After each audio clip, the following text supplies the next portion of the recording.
All right, everybody, thank you for another edition of joining me with Atheists Having Cocktails with Christians. First one of 2024. A lot Oh, of people have reached out and said this is a gentleman I should talk to, and I'm a big fan of Scattered Few, so I'd like to welcome Allan Aguirre to my show tonight. And hello, you're, hello. you're kind of an enigma to me because I've never met you. I've only Mm. seen Scattered Few play one time, and that was at the country club in Reseda when you opened up for the Crucified and Deliverance back in like 90. Oh, yeah, in Reseda. Yeah, Wow, so you're a Southern California boy then? I was born in Kansas but grew up in Ventura, Oh, okay. but Yeah. live back in Kansas City now. Have been for the last like 20 years. So Oh, okay.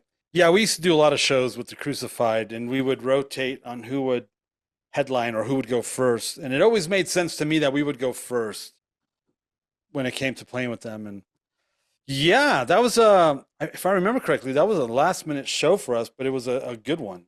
hey, it was the first time. Yeah, I was 14, and my mom and dad drove me down and dropped me off, and they went and did their thing. It was the first time I went to like a metal show by myself. Oh, Yeah, I went to punk shows in Oxnard by myself a few times growing up, seeing Aggression and man, aggression. yeah, Dude, no one ever mentions aggression. I So they don't know. know about it. Yeah, the nerdcore scene nobody really knows about. RKL, Oh, dude. so many good How bands. how how amazing is that? Aggression. They were part of uh the SS. They were part of they came out of the whole white supremacy, skinhead scene. NARD. I don't know. I don't know if no, I don't. Nash. They were original members of Nash. I did not know that. Yeah. I That's knew why the whole their hardcore S their scene. S's are that's why their Yeah, S's look the way they do. Yeah. but I always thought that was just kind of a punk rock thing. I never knew that they No. actually had any real affiliation to Well, that. but here's the thing. Here's the thing people don't get, and because I'm in the Christian music scene, is ignorance to what punk rock is about. They Yeah, don't understand that it was a social political movement, and yeah, so having bands that are, you know, right wing skinheads, yeah. well, not even right wing. We're talking extreme right? We're talking right wing isn't bad, but when you're a nationalist, like if when you're a skinhead right wing bad, because Well, those are two different things. yeah, and let's clarify. Nazis or Nazi skinheads are different things because I was a shark for many, many years. You know what I mean? So Right, so I mean, like, right. if the whole real skinhead movement is a Jamaican ska reggae British movement that It was working class. yes, working class, It was, and it was a working class movement, but it was still socio-political. very, very And political. then when you start getting Nazi punks and you start getting that demographic into the scene, then the whole thing's changed. Things started changing. Oh yeah, yeah. I mean, I was young in the mid '80s when they were big, so I didn't see a lot of that. But growing up in Ventura, we had a very big white. There was a very big white power scene in Oxnard, and which is where aggression came from, right? yeah, And so that's why they were part of Nash. And I that's why never their knew S's that. are like the way. There was another one, Neighborhood Threat or Neighborhood Watch, or Yeah, Neighborhood Watch. Yeah, oh my gosh, they were an amazing band. I actually saw them a couple times. But again, yeah, no one knows about these bands, but they came out of that. They came out of that same skinhead scene and mhm. from that part, Oxnard, Yeah. in And then you had land of no Dr. toilets. No and Ill Repute and RKL and Oh, Spot. ill repute. Oh my gosh. So many good bands that never get recognized. Yes. You know what I mean? Right, Hardcore. right. No, I'm with you. And again, 90% of the Christian people I have to deal with have no idea what we're talking about. Yeah. None whatsoever. Well, because they grew So, up, going to Christian shows. They didn't go to, well, I'd say a lot of my friend. I mean, my friends never, except for like maybe like a youth group thing to see Petra or Carmen or something. Like none of my friends growing up in that age listen to punk rock, listen to metal. They listen to, if they did listen to metal, it was White Cross or Barren right, Cross or right. or And they Stripe. listen to Yeah, what they were told was punk rock, which actually wasn't. wasn't not even And that's close. probably my biggest beef is because the bands allowed themselves to be, well, that's called appropriation. Yeah. Not a good thing. And they allowed that to happen. They went willingly along with it. And then we popped up out of nowhere in 83 going, yeah, no, please don't do that. Well, especially being growing up from the bands I saw, when I first started, trying to find the Christian alternative, like the Lead and like the 77s and the Prayer Chain and Crash Dog and One Bad Pig, they if anybody likes them, I'm not disrespecting your taste in music, but they weren't punk rock and they weren't legit. You know what I mean? No, they weren't. I'm constantly disrespecting people's taste in music. Yeah. I can do that for the both of us. I mean, you like what you like, but yeah, man, these bands were, Yeah. Hey, what are we drinking? Creators of a false scene they had no idea they were part of or knew how to actually do it. Exactly. But at least the bands at least they shouldn't played along with it, because I mean, come on, these guys were older than me and they were in Orange County. It's not like they couldn't say, "Oh, I don't know about aggression. I don't know anything about adolescence," or they had no excuse, but they went along with it. Anyway, hey, what are you drinking? We're having cocktails, right? Yeah. Sailor Jerry and Pepsi is my go-to. Okay, I opted for a Grey Goose martini tonight. Cheers. Nice. A little classy. Cheers to you. So, yeah, you've always been kind of an enigma with me, because I'll say this, coming from a Christian background. Like when I first saw Scattered Few, I'd never heard of you. This is the first time I had seen your tape at the time of the Christian bookstore, Sin Disease, and I remember listening to it in the booth, and I was like, this is weird. It was weird music, you know what I mean? I wasn't used to it because it wasn't punk, it wasn't hardcore, it wasn't metal. But then I saw you guys, and man, you guys were very talented, but I always thought of you guys as the Christian alternative to the Christian alternative. You know what I mean? Like you guys were so different compared to just, the punk rock or the metal, the long hair and the headbanging and whatnot. You guys, I love your record, especially, now, older and whatnot, reggae and ska. And, that's a big part of what I listen to always, even today. And you guys have cool influences. Yeah. But I remember like you were wearing a dress, or somebody in the band was wearing a dress that night, and with the dreadlocks, and you guys looked like the guys I would see hanging out on Venice Beach. You know what I mean? Right. Absolutely. Yes, I do mean. And I was the one with the dreadlocks. There was a time there when, what depends on what year you saw us. 90. It was 90 because I was 14. So 90, I would be the only one with dreads. And I don't know if I was wearing dresses. I mean, yeah, I have been known to wear a dress. But, yeah. Anyway, not a dress, but I just remember like me, especially being a young Christian who didn't know anything, being judgmental on you guys when I was always pissed off at the Christians that were judgmental of the music I was listening to. Isn't that wonderful? I tend to have that effect on people. Yeah, the juxtaposition of it was, man, I'm judging these guys, but they're a Christian band, but they don't look or act or sound Christian. So that was kind of a learning curve where it was like, man, somebody can still have a belief system, but still not have to adhere to the suit and tie. You know what I mean? So, yeah. I do. So, yeah, you guys were definitely an enigma. Like I said, Sin Disease is a great record. Jawbone of an Ass is a great record. I saw on a website you guys have just put something out recently, like it's a black record with like a skull on it or something. Oh, so that's Omega number 5. That came out in 2002. Okay. Welcome to the party, pal. Yeah. Well, I mean, at that point, I was not listening to Christian music at all. I mean, other than the stuff that I've enjoyed as a youth, like I have not listened to Christian music except for some Christian hardcore bands like NIV, Death Star, a few of those bands. My hardcore bands, we played with a few of those. We played with Disciple one time. We played with what was the big Christian band we played with? Have Heart. Never heard of them. Yeah, Have Heart or something like that. So, we played, I played in 2 like really heavy, like New York style hardcore bands, and we played with a couple Christian bands. And that New York thing was totally different. Yeah. But yeah, so I mean, since really like probably like 94, except for Tooth and Nail, there were Tooth and Nail bands that I got into because they were just in Southern California. Tooth and Nail was fucking everywhere. You couldn't escape it. Yep, they sure were. So, but you guys, so tell me a little backstory of how you guys got Scattered Few, or did you guys meet like at a church? Were you guys non-Christians? How you met? So I was actually in the LA punk scene. I'm from Burbank, so Hollywood's like hop, skip, and a jump. Yeah. So I was involved with the punk rock scene before I got saved in the '70s in LA. Okay. So I was in bands and I was going to shows and I was a teenager, 14. I was Don. I played in a band with Don Bolts when I was 15. Don Bolton from Germs. Yeah, he was already. Yeah, he was in the Germs in 45 Grave and Oh joined shit. up with. Yeah, so when I was 15, my buddy who was on drums and I was on guitar, and so because we're 15, we don't have cars and all that, so we have to depend on his older sister and her friends who were in their early 20s, and so they worked at Licorice Pizza in Hollywood, and so Don would go around there, hang out there. He was in the Germs. This is in '79, and he liked my drummer's sister's best friend.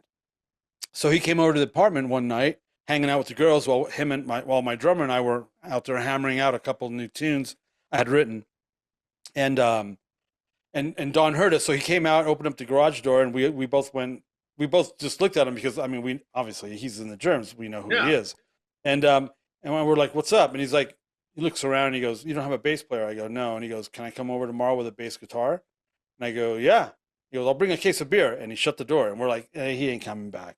Well, he showed up the next day with a case of beer, a bass guitar, and a microphone, and goes, "Do you mind if I, what are those two tracks you guys are working on that I had written?" And so he goes, "Do you mind if I try laying a vocal?" I'm like, "Sure, go ahead." And so we finished these two songs with him on vocals and bass, and recorded it.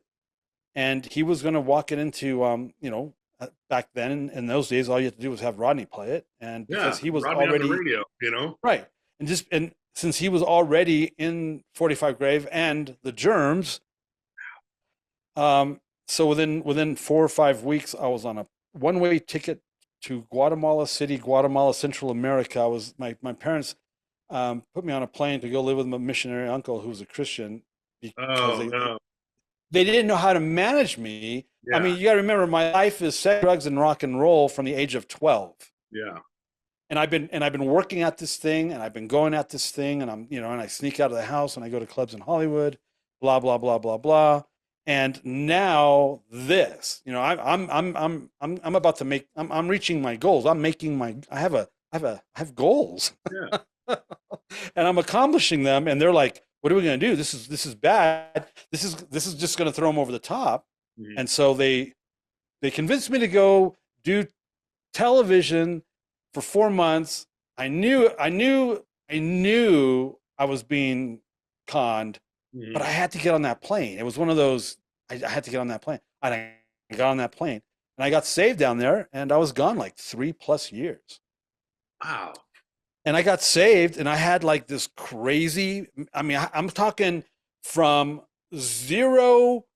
I have no reference experience when it comes to faith, matters of faith. Mm-hmm. I knew about a God, I knew about Jesus, I knew about a cross. I knew the basics. I'm an American, mm-hmm. but there's no faith in my home. We don't go to church, none of that. So I went from being a punk rock kid, sex, drugs, and rock and roll, to living in a third world country with like hardcore charismatic Christians that are like literally pulling off some major stuff, not only in the region, but in the supernatural, healings and all that stuff. And so I got saved. It was a charismatic church. I saw stuff, I learned stuff, and it changed my freaking life, man. And that was 44 years ago. Like, what's today's date? The 13th? 44 years ago in 10 days. No. So my Christian birthday is in 10 days. 44 freaking years, dude. But I will ask, as if you were 15 at the time, let me ask you this. If you were, down there and you were obviously seeing people, minister to, third world people and whatnot, and you say you saw healings, is it really legitimate healings that you saw, or just things that you were maybe told were healings that maybe weren't? No. It's legitimate stuff. And so when I was 7, I got down there. Tell me what you've seen. Tell me what you've seen that you could say, man, I saw the dead from the fucking grave. I saw the living, almost saw the. I almost saw the dead, right? But I've seen everything else. I mean, we're talking creative miracles, hands, withered hands, blind eyes, deaf ears. We're talking stuff like that. So I showed up when I was a month before I turned 16.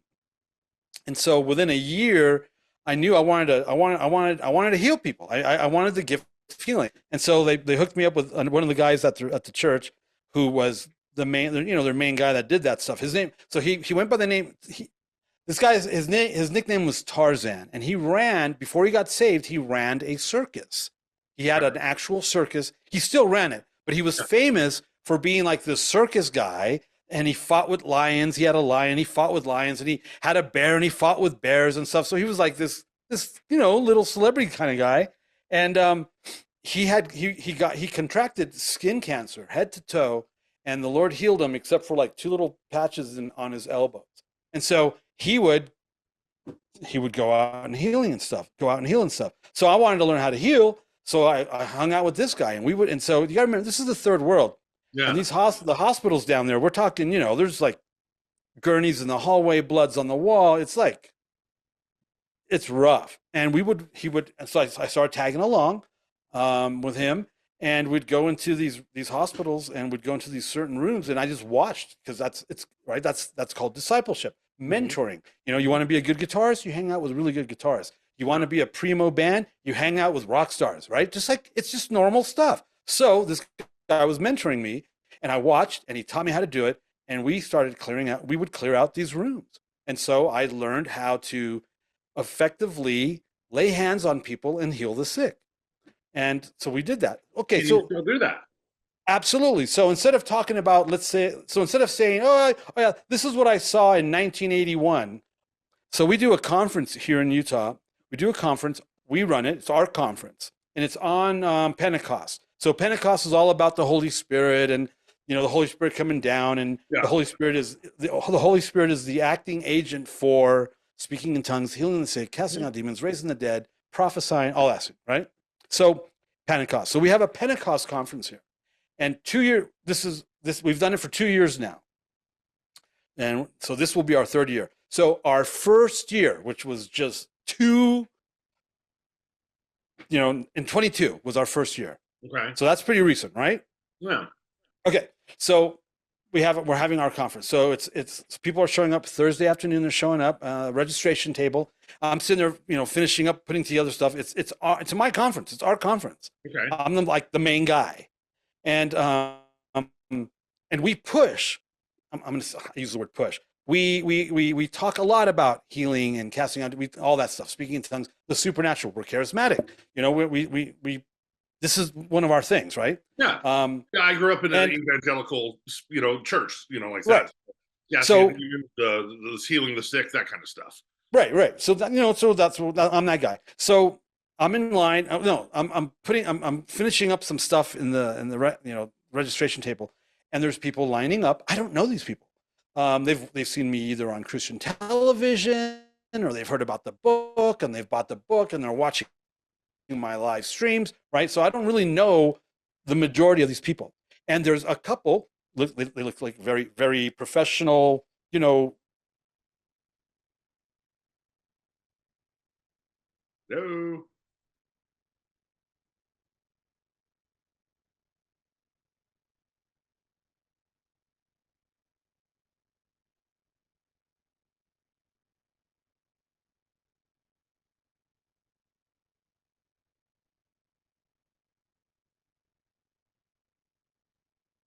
Hello. People, wonderful people. And on Saturday evening, it was the beginning of the last session during healing. I grabbed my son. My son is, how old is he? He's 30, 1, 2, 3, 4, 5. He's 34 at the time, right? I grabbed my son, Corin. I'm like, let's go pray for this guy. And he's like, all right. So we walked up. All right, what's going on? Why are you on this oxygen tank? So he explains, apparently, I guess there was these valves or stuff or something in our heart. Yeah. And he was training. I guess he's very athletic. He was training for like some running marathon or something like that. I'm sure those aren't the details, but he was training for something.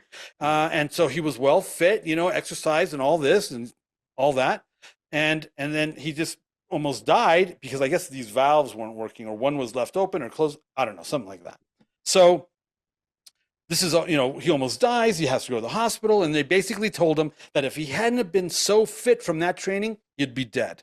So now they fixed this thing, operations, medications are screwing him up, but he has to take these medications. And so, right. But one of the side effects of this whole thing that happened to him is he's on a freaking oxygen tank. His oxygen levels, what are the O2 level, whatever they're called, his oxygen levels are way low. They're supposed to be, I guess, in the 90s or something. Yes. They're not. They're like, what's that? It's supposed to be at least 93%. Okay, well, they're not. They're not. They're way low. And so he, while we're talking, he takes I hear a beep. I go, what's that? He goes, oh, the battery's dead. I go, and he goes, I have another battery, but it's upstairs, but that's dead too. And I'm like, what are you doing to me, man? What are you trying to do to me? It's like, we're gonna have you sign a waiver or something. And I go, how do you know? So he's got a thing that you can put your finger on to tell him what his oxygen levels are. Yeah. That's upstairs. So his wife goes, so I told her, go get that. She goes upstairs to get that. And he goes, and I've got an app that tells me what's going on. And so he shows me his numbers are really low. I think maybe if I remember, they're in the 50s or 60s. I don't know, but they're low. They're dangerously low. That's why he's on an oxygen tank. Right? Mm-hmm. Okay. So I'm like, all right, well, so they need to be in the 90s. Okay, so we're going to pray for you. So my son and I, we do the whole anointing with oil thing because that's biblical. Mm-hmm. And we anointed him with oil. We started praying for the guy, and his numbers started going up. And I'm like, okay, so, but they're not like, right? Yeah.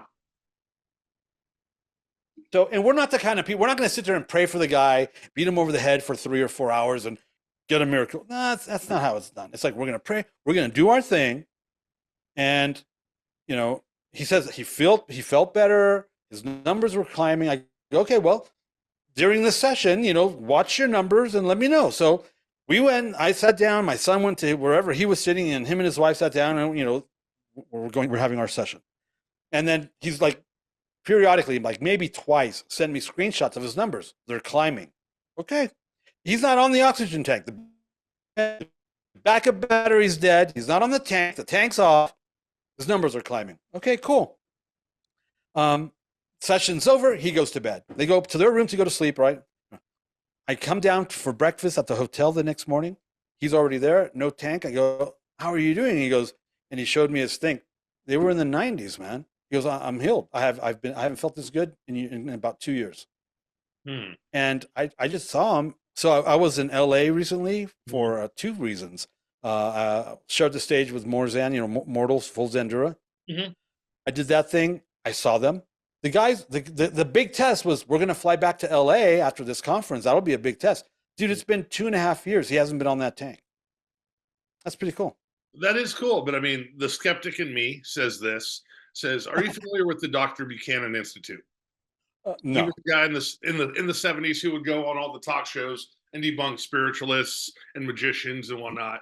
And his institute still to this day has $1 million prize where if you can walk in and legitimately prove a healing, an extraterrestrial, a Bigfoot, anything like that, man, they're going to give you the $1 million. So, and I'm not saying you're doing this for money. That's not my point. Well, my point is, in the church, and especially coming from the church and being in the secular realm now, where I grew up seeing the frauds like Benny Hinn and the Bob Larsons and all these other people, then how do we know that there's credible people stating an incredible act without verification and without some sort of documentation to say this really happened? See what I'm saying? And I'm not. No, I understand what you're saying. I do but I don't think they're God-based. I think they're just, I can't explain it. I think the universe is a power that we can't explain. I don't know what happens in our universe to make everything work the way it does for some people and some people not. But, and like I said, I am not trying to be disrespectful to your belief. I'm just, I do have to clarify one thing. Just because I'm in, quote, the church doesn't mean I'm not in the secular world, like you said. I am so in the secular world that I'm too secular for Christians and I'm too Christian for the secular world. That's where I think, this is going to be interesting because I don't think you're going to give me the same dog and pony show other Christians do. I think that you have some sort of other than a Christian, you might have a Christian core, but I think there's a lot of of I don't know, just I think Here's the term magic. here's the term I use. I'm a real Okay, boy. I'm a real boy. yeah, You know, okay, I'm a real boy, and I'm not here to convince you of anything. Here's the thing, in the same way you choose not to believe, I've chosen to believe, and I've seen it for 40 plus years in multiple various ways. Um, but we then why is God we only? have a guy named Ian. What's that? What's that? I'm sorry. Then why? So we have a friend named Ian. I used to have to do the GMA thing. You know what that is, right? The GMA. Gospel Music Association in Oh, Nashville. yes. Yeah, For like the Dove Awards and all that shit. yeah. It's talk about leaving that place feeling dirty. Yeah. Yeah. Anyway, so I had to do that. I had to do that, and I met a band there once, and one of the guys in the band had a really bad limp. I guess one foot was like inches smaller than the other. He Hmm. basically, at the age of 18, wrapped his car around a pole, and like this his hip disintegrated. Anyway, this guy had a really, really bad limp, was in constant pain. This has been going on for years, since he was 18. Everybody in his band knew him prior to that, and so Okay. they knew what was going on with the guy. Surgeries, blah, blah, blah, blah, blah.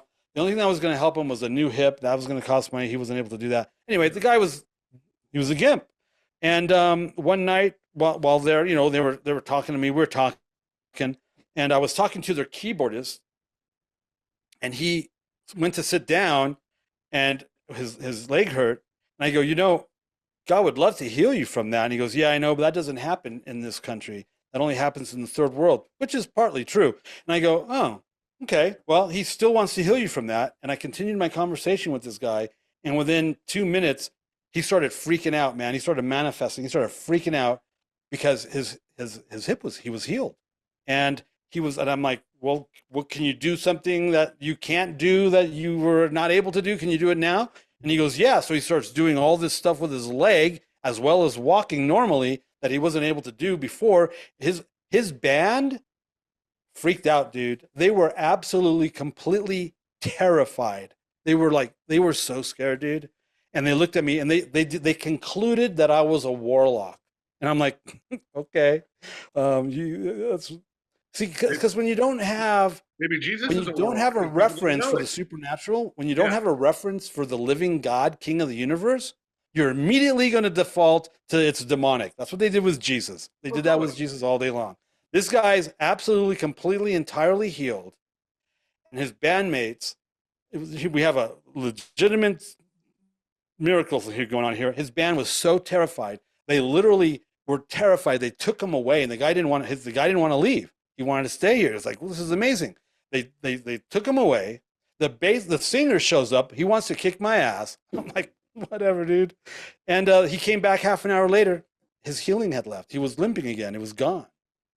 And then so I had to explain that whole thing to him So biblically. was it the fact that he didn't have enough faith that God took away his He healing? did have the faith, but his buddies sucked it out of him, man. They genuinely sucked it out of him. It was Hmm. the most horriblest, one of the worst things I've ever seen in my life, and I've I seen a hear you. lot of stuff. It just sucked, and Then let me ask you this question: why does God only come and speak to whether legit? Most of the time it's not going to be legitimate. We know throughout times where wait, is it not legitimate the because of God, or is it not legitimate because of man?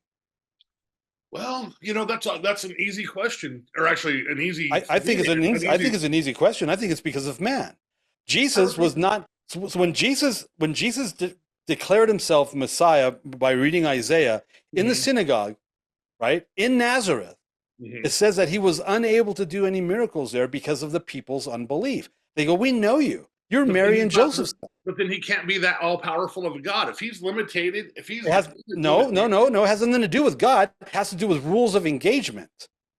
Their unbelief but God made can it change any possible rules. for them to be healed. It But has he nothing to do with God's limitation. or but that's okay. That's where we're gonna have to disagree because if God is all powerful and can do anything he chooses at any But you know what he's chosen not to do, and that's override your free will. He'll let you do whatever the hell you want, and he's not going to get in the way of that. It's real simple. but then we're still punished for it when God doesn't reveal himself in a real way to people. But that's awesome How is that awesome? because he's. Are we still live? It says Yes. I was disconnected.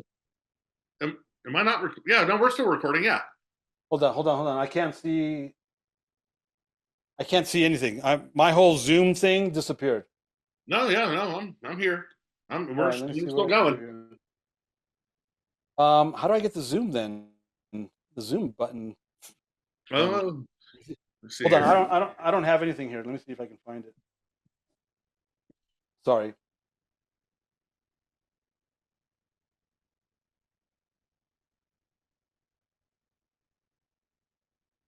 Oh, here we go. Zoom meeting. Oh, there we are. There we go. All right, I'm gonna have to put it over here because it's not working over there. I'll just look over here. Okay. But that's the thing. God if he has limitations. But he's not limited. Here's the way it works. God has given you free will. You can choose to love him. You can choose to believe in him. You can choose to obey. You can choose to disobey. You can do whatever the hell you want. That's the best thing about Christianity. That's the number one thing I love the most about Christianity. You don't have to do it. Now, granted, if you don't do it, yes, there's going to be repercussions because he said that's the way he set it up. It's in our everyday. Like, for example, the speed limit is going 65. You don't have to go 65. Totally. But if you choose not to and you get pulled over, you're going to get a ticket. Agreed. That's the ramification of the disobedience of not keeping the speed limit. It's the same thing. But you as a father having kids, you never. I'm sorry, what about kids? No, I'm saying you as a father who has children, and me being a father who has children, and especially if this is coming from a state of just a man's point of view, not a God's point of view. But when you are, bringing your children into this world, for one, you want the best thing for them ever. Why would you give them any kind of these limitations and or consequences if they don't do exactly what you say? And because you don't, it's for their. I don't think there are limitations. For example, don't touch the stove. You're going to burn your hand, dumbass. And then they burn their hand. Of normal a normal growing up experience. But what I'm saying, when God was creating us, he, if he already knows who's going to go to heaven and hell, then what is this cosmic game that he's playing with us as humans?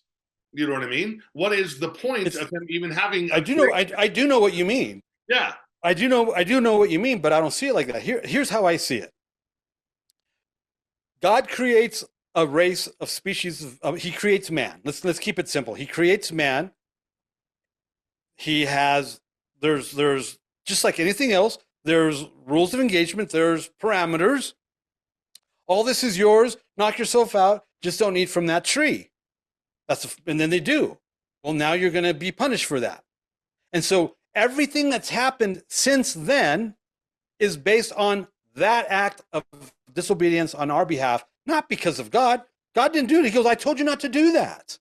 But he knew. If I tell my son not to jump off that cliff because you might hurt yourself, and he does, and he becomes a paraplegic, his life is now all screwed up because he can't walk. He's drooling. Whatever happened to him? It's like, I told you not to do that. How is that on me? You stopped that from the beginning. You should have. That could have never happened and put somebody through a pain. You know what I mean? So you want to be here. Here's what it is. You're gonna resent this, but you want to be coddled. Don't be a bitch. No, I don't want to be coddled, man. You have your free choice to do what you want, but there's ramifications of what you say and do. That's cause and effect. But that's with or without a God, that's cause and effect. Let's say there's no God. In that case, yes. If I'm free to do whatever I want, depending on whatever the outcome is. Yes, I will take those consequences. But I don't think. I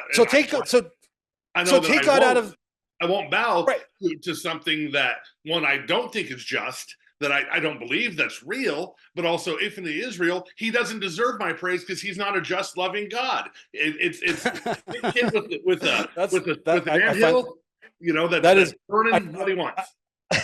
I laugh because that is such a lame thing to say. How is it lame though?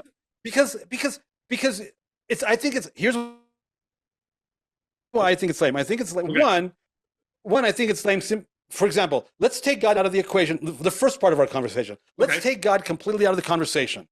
You run your car into a tree, you might get hurt. You do something stupid. There are consequences to life, regardless if there's a God or not. That's just the way this thing works. Agreed. I agree with that 1,000%. Right. Now, to suggest that you're getting hurt, now let's put God back into the picture. Sure. To suggest that the ramifications of your actions or your words is and if they don't come, if they're not to your liking, then God's the bad guy. That is like, I think that's lame, because what about your responsibility for yourself? Totally, and that's where, as I think it's easy to say, I only have myself to blame. I have no one else to blame. Everything that I do in my right, but you said, how can a loving, compassionate God do that to you? Yeah. And I think that's funny, and the reason why I laughed is because I think that's funny, because it's like, we're not God. We're not the guys in charge. If for me to break if I know there's a rule and I break the rule and I get punished for breaking the rule, I can't blame them for me breaking my rule and then cry foul. That's what the liberals do all freaking day long, and it's hilarious. See? Hey, I was told an interview with you wasn't about this. I'm just messing with you. About what? I'm sorry. No, I'm sorry. I was told that being on here and having an interview with you wasn't about this. It's about everything, man. It's about, man, we can talk about fucking Beanie Babies if you want to. You know what I mean? I'm just messing with you. I have no problem with the conversation. I've been waiting to I've had so many people man, you need to talk to Allan. And I'm like, yeah, man. I am out of my drink. No, get another one. It'll take me a minute. You got a minute? Yeah, man, I'll pause it. Okay, hold on one second. Yeah, let me pause it. I'm gonna smoke real quick. Okay. Boom. All right, so we had to take a little quick break for a smoke and a refill. Ching. Even though I did hear him making his martini, and he's a shaken, not a stirred guy. So shaken, not stirred, and clean. I don't like olives. I hear you. It's crazy. My wife and my brother-in-laws, they come over, or not my wife, but my brother-in-law is my wife. We all hang out on Wednesdays and drink and play games and whatnot. And I hate martinis, but they say I make the best martini ever. Nice. Yeah, I'm like, well, I've had them. I don't like them. They're not my thing. But I will say this, man. This is the kind of interviews I love having, where somebody is vehemently about their thing and I'm vehemently about my thing. And I will say that, in the last year, man, I've got to talk to some really good guys. Jimmy Brown from Deliverance, super cool guy, very, very smart. James Wilcox, which you haven't watched that one. He's an actor and super smart guy. George Ochoa from Deliverance. He knows scripture. You know what I mean? And I'm not doubting his belief structure, but I think it was just a lot of, this answer goes to this, to B, to A, to B, to C. You know what I mean? Mm-hmm. And then, Roger, of course, who's on my team, where we're both the antagonists in this situation. And, I remember Roger. Yeah, he's a great guy. And, Jim from the Crucified and Greg from the Crucified. I've been very, very lucky to have some great conversations with people. And, at the end of the day, man, I just, hopefully you make a new friend, but, these are the conversations I like having.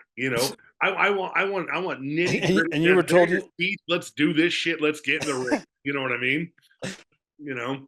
And you were told that you should have this convo. Yes, a lot of people were like, you need to talk to. And they told you.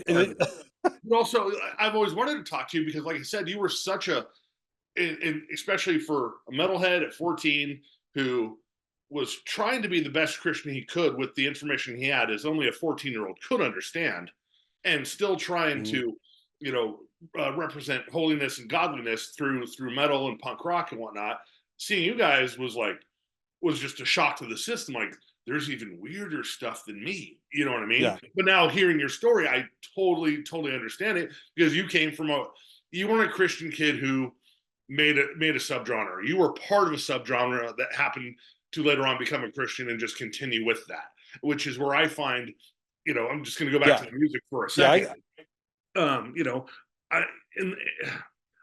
not saying there can't be Christian metal, there can't be Christian punk rock, but I just have a real problem with anything being called Christian this. Why can't there be Christian, pornography or Christian beer? You know what I mean? As long as it's I'm glorifying sure God, there is.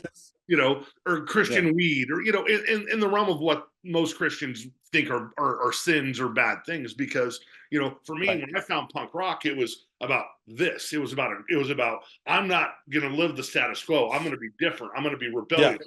Do what I want to do. And metal for me was always the scariest, especially me gravitating more towards the extreme metal, like Deicide and the grindcore, the death metal stuff that I really still enjoy Mhm. today. So it's always funny where I see a Christian death metal band and they have to have this the title of the band has to look a certain way, or they have to have imagery in a certain way. It's like, man, you're just ripping off something that isn't meant for you. It was never meant for you. I don't believe that Yeah. punk It's rock was not meant yeah. for Christians. I don't. I think it was meant for Yeah. outcasts and for The people that are not of that kind of mindset. And I think you're somewhere in between. right. Like, I hear the Christian part of you, but also, man, I see something in you that's like, it's I'm not going to say it's Christian. In my world, it's just, in my mind, it's very cosmic. You know what I mean? I think you're in tune to something that, for me, you're calling God or Christianity. I'm calling Right. something else. Right. So I understand what you mean by the word cosmic. I love the word cosmic. I've used it. We call it holiness. So let me say one last thing about the Yeah, last part, and then sure, let me explain to you why Scattered Few exists as a sure, quote Christian band totally. to Love answer to hear the it. second part. The best way I can explain what we were talking about before the break, before the refill break. I should have an assistant here just churning these out for me, huh? Hey, Behind call me. the Holy Spirit, buddy. Come Oh my on. gosh. So it's like do you have children? Yeah, I have two. All right. How old are they? 22 and 13. Okay, so you're in the middle of it. It's Yeah, when your 13 and 22-year-old kid resent you for treating them like a child, right? They resent it when we treat them like children because they think they're adults and they think they shouldn't be treated as a children. They should be treated as adults. And then we have to remind them, well, then don't act like a child. If don't act like a child, then I won't treat you like a child. I don't, because I'm not here to shame you or to make you feel bad. I'm here as your father, helping you understand the difference between being a child and the transition to adulthood. So if you want to be treated like an adult, you have to act like an adult, correct? true. And I will say that's That's how we've always treated our kids. I mean, if I don't lie to my right. kids. I tell them the truth. And I actually speak to my kids since they were born like I would talk to anybody else. Like, I've never sugarcoated things for Yeah. them. If they Yeah. want a true answer, I give them the true answer. Yeah. And I think Yep. that's why my kids So are that's capable and smart. Instead of exactly. lying And to my that's one of like the ways my parents would do to me. If right. you're doing this, you're going to hell. If you look at this, you're in sin. If you feel this way, which is especially when it comes to like as a young man growing into puberty, you know what I mean? Like, oh no, you can't have those thoughts. Those are Mhm. sinful, and you're punished for it. But then also, God's going to punish you for it. Right. So it's these Christian limitations, I think, that really I stunt. right. I think but I also so I've been around this thing for 40 plus years, and because I was a musician in it or a functioning whatever public figure in that realm, I've Mhm. seen every denominational bent there is. I guarantee you, dude, I guarantee you that more than 80% of the reasons why you bailed on Christianity, I agree with you 100%. I guarantee you, I agree with you more than I disagree with you. The only difference is I know that that was man and not God. So in the same way that that my child doesn't want to have me treat him like, embarrass them, treat him like a child. They want me to, well, then don't act like a child. Yeah, I agree. That's one of the best ways for me to express the whole relationship with a God that's going to punish you for disobedience or for sinning or whatever. That previous conversation we were having. Definitely. That's just the way it works, because the whole family unit is a picture. See, the physical realm is literally a manifestation. It's you know what, I'm from LA, right? Hollywood, you know what a Hollywood backdrop is? A Hollywood facade. Oh You have yeah. the face of the building, but there's nothing behind it. Yep. Yep. Okay, Yep. the physical realm is the facade of what's literally happening in the spiritual realm. Totally. Okay, so with that understanding,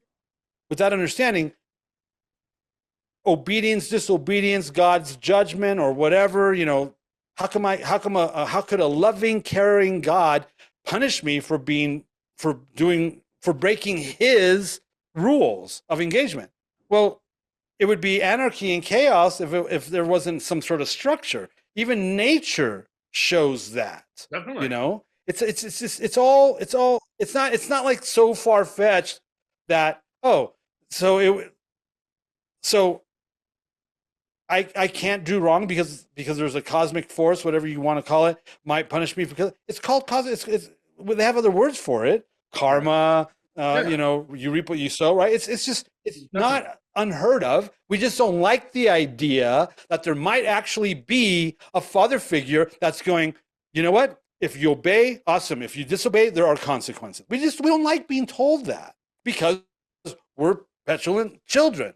In the same way, my son doesn't want me to treat him like a child. He wants me to treat him like a man. Well, son, act like a man, and you'll be respected as such. That's just real life, as you know, as a parent. I'll say this before you. The reason why we started Scattered Few. Well, I'll say this in just my last report on that. As a father, I would never put up a facade for my children. I would always give them, the access to me. Absolutely. To who I am 100%, and never play games, and never play, or deceive them or trick them in some way where they didn't get to see the true, authentic me. You froze up.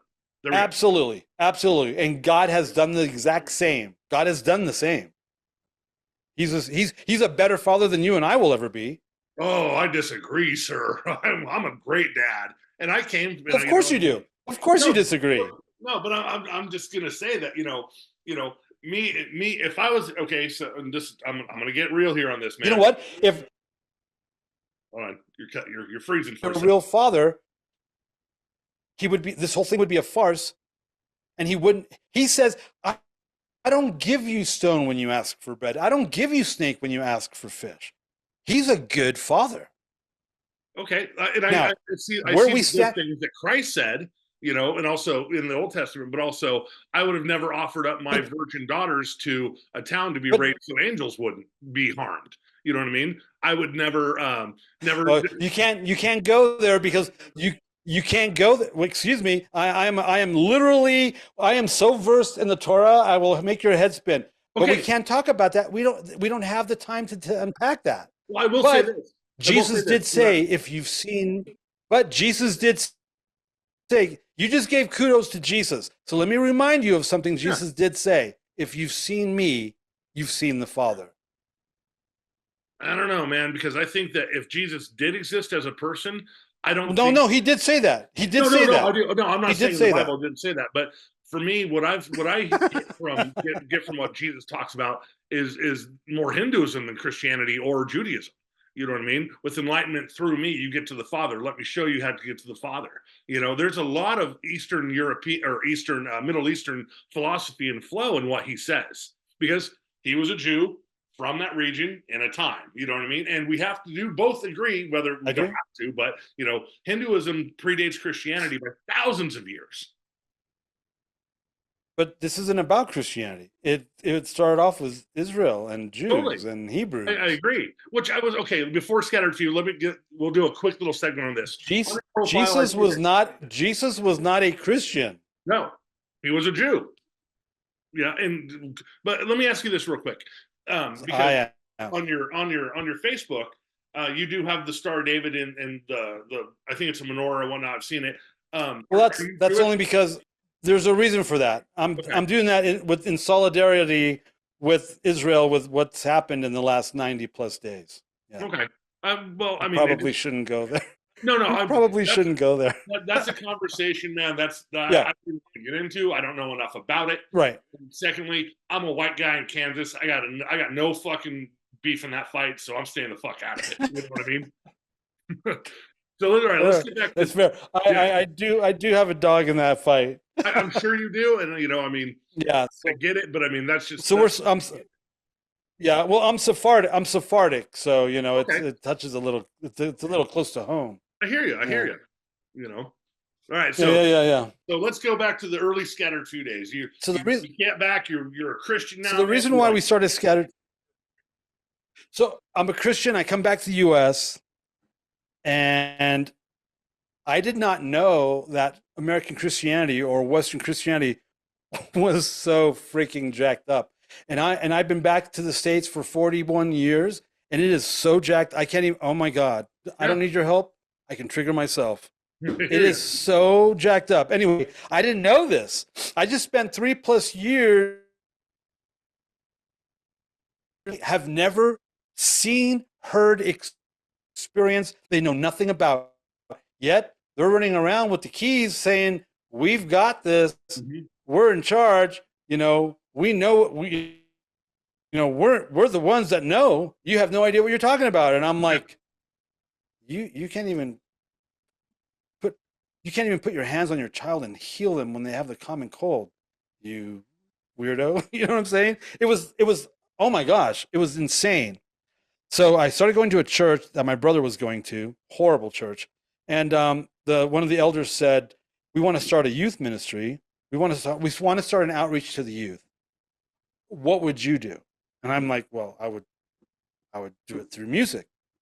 Right? I'm not a race car driver, so I didn't say we should start a racing team. Right? I'm a musician.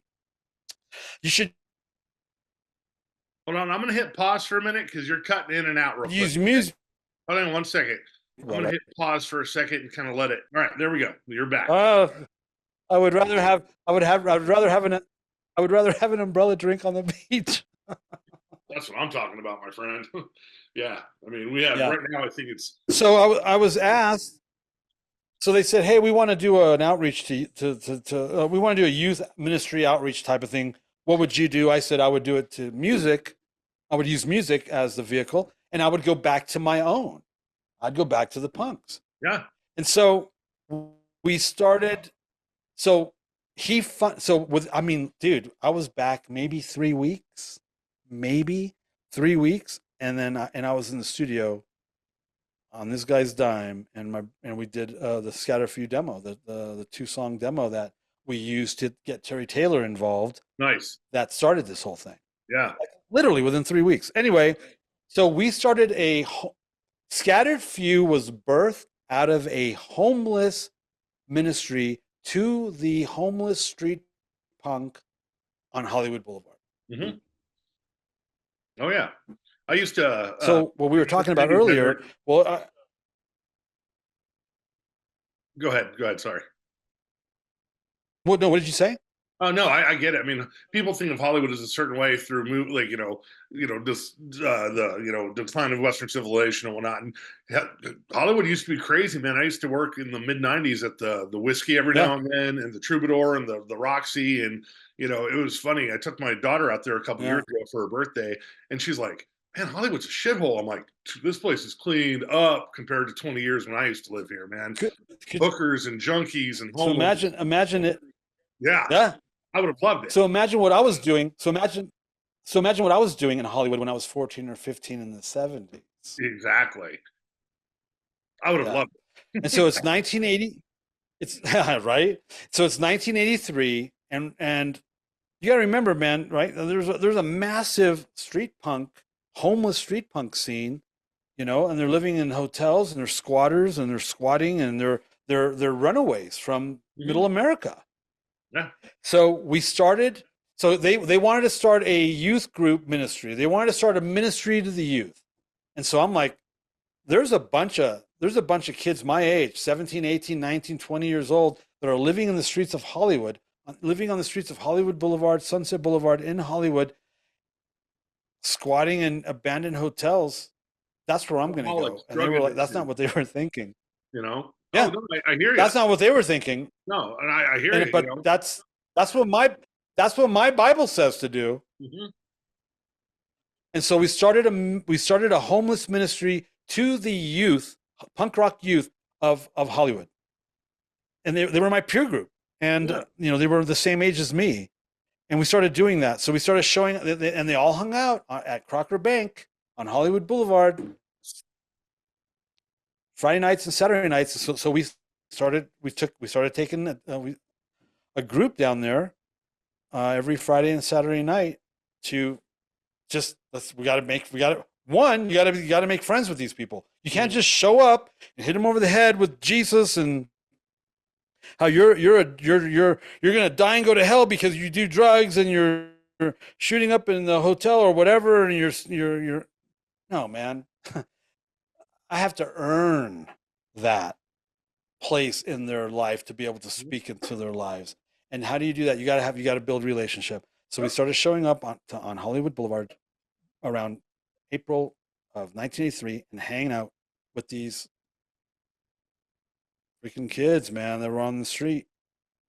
And we did that every weekend, and they would, and then they start receiving you, and we're having to combat the Christians. You got to remember what was going on out there in the streets. People walking with crosses, whole church groups would show up, and they were evangelizing in Hollywood, on the streets of Hollywood, with Orange County Christian bands, giving these kids cassettes with Orange County Christian bands, saying it was punk rock. Kids who think they're punk but have no idea what punk rock is. Making my job extra hard, and I'm being nice. This is me being nice. I'm not naming names, but that was a real thing that we had to deal with. That total, false narrative, and we just you have to love people into a right relationship with Jesus, and that's what we did. But do you think then we meet a guy? Hold on one second. Do you think that being from that world before you became a Christian and going back into that world maybe gave you a little bit more credibility because you knew where these kids were coming from? Yes. And I could, just like you and I first started our conversation, aggression, holy crap, no one ever talks about aggression because no one knows about that. And I felt a little warm inside. No, same here. And like I said, you told me some shit about aggression I didn't know. Now I'm going to have to be like, fuck, I have to throw away their records because if they were part of that, No. They came out as aggression after leaving Nash. Okay. Thank you for clarifying. Because I was like, if they were still that way, I'm throwing their shit away. No. Both of them in Neighborhood Threat, they had come out of that scene. Yeah. Okay. But see, that's the thing. I don't have people I can talk to about that stuff because they weren't around. They don't know. I mean, I have a very small pool of people like Robert Goodwin of Head Noise. Okay, yeah, I know the man. He was part of LM. People don't know this. I don't know if I can even say this publicly, but he was part of LMP, dude. LMP. He was He was a member of LMP. I remember. He was part of La Mirada Punks. I'm thinking, what's Flipside the other magazine. I'm thinking of the big one. Dude! In 1983, when we started this street ministry for homeless youth in Hollywood, dude, we were dealing with the Lads, LA Death Squad. Yep, we were dealing with the Hollywood Punks. Yep. We were dealing with FFF. Venice 13 from North Hollywood. Venice 13. We were dealing with the Suicidal Boys. We were dealing with all that crap, dude. Yeah. People don't. And we had to navigate those waters. And the majority of your listenership are going, "What did they just say?" Yeah. Well, they didn't grow up out there. They didn't know it. They have no idea. They have no. See, that's the thing. And see that who Terry Taylor is, our old producer. Yeah. I'm familiar with him. Yes. Those days. Terry Taylor in the liner notes said, "These guys are."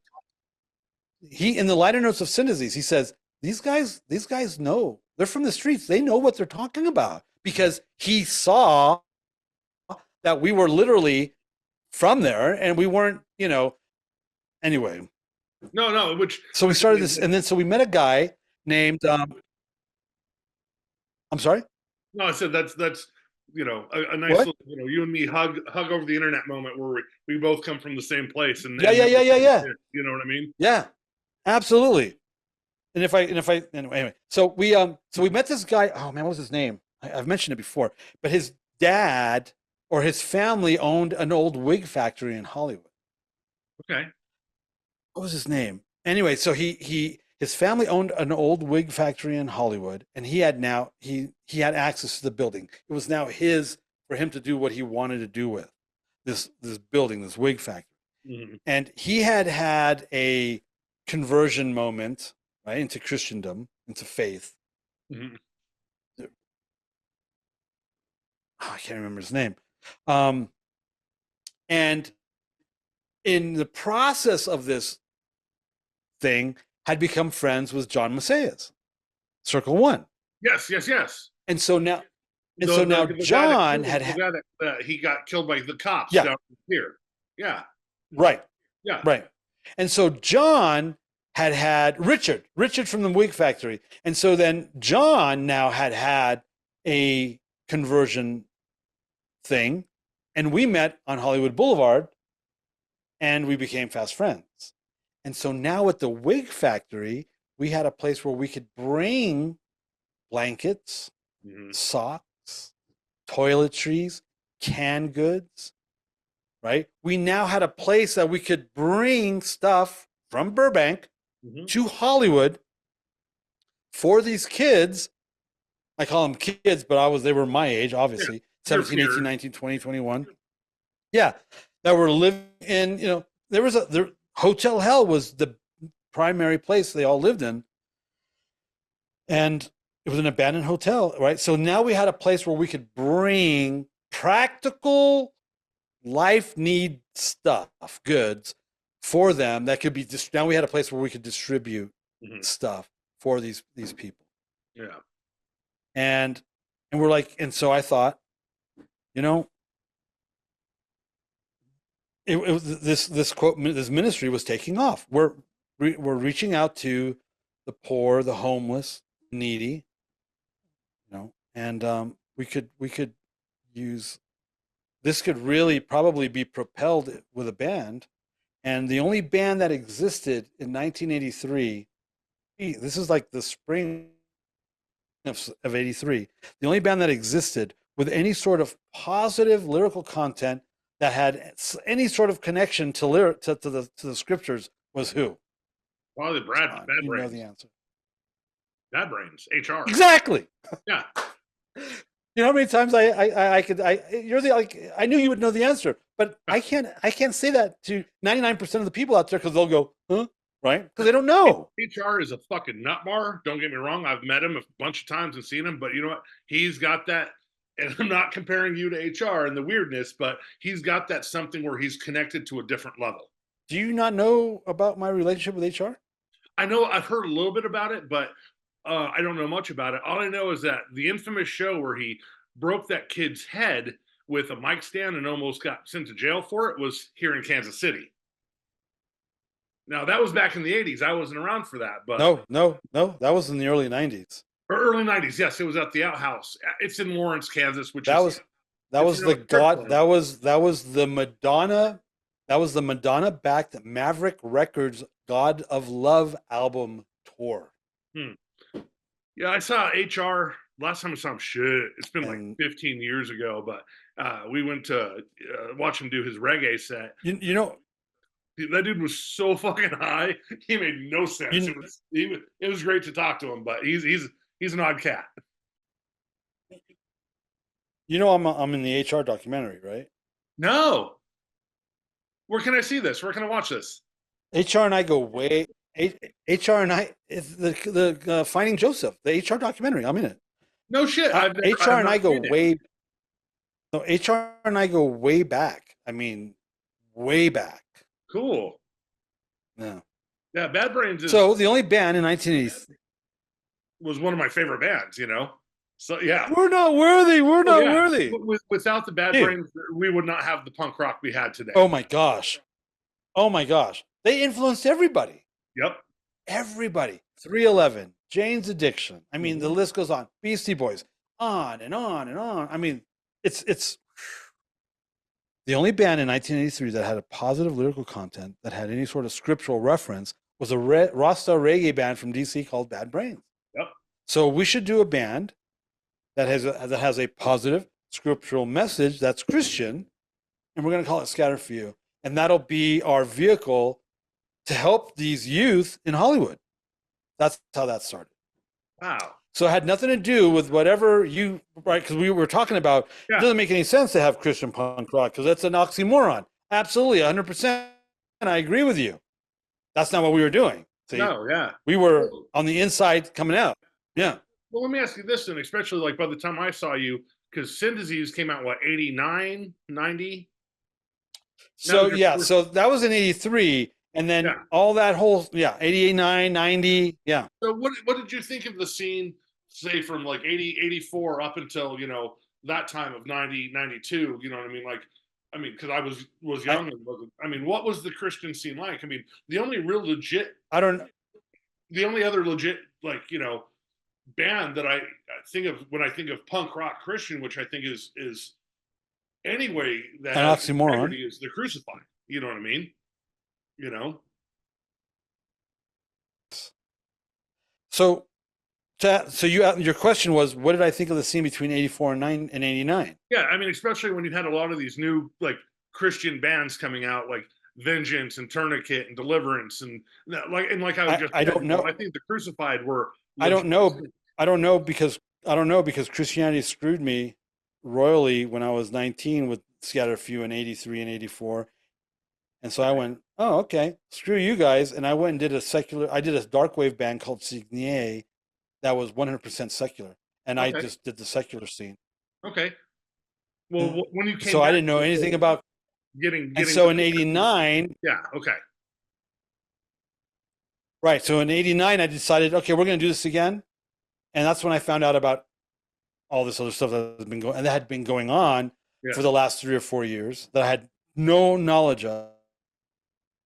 But it was easy for me to transition because we had friends on the inside that had been promoting us unknowingly to me, the Scatter Few stuff that we had accomplished between 83 and 85. Okay. But that's when I met Joseph. That's when I met HR. Okay. So did you know the story? You want to hear the story? No, I want to watch the documentary. We don't have to talk about it. Did you want to talk about something else? No, we can keep going. But I'm kind of talking about your view on the Christian punk rock metal scene when you guys came back. You know what I mean? Like, so what was your so we came back. I went to a show in 80. Right. So we went to a show. I went to a show in 89 that had Pat Nobody, that had Nobody Special. And I knew Pat because he was in a band in 1983 called Immortal Youth that we did shows with. Okay. Did you know that? Hmm. So Pat was doing Christian punk rock, if you want to call it that, back in 83 alongside of us. And then he did Nobody Special and got signed and did these albums. And we showed up to a show in 89 with Pat.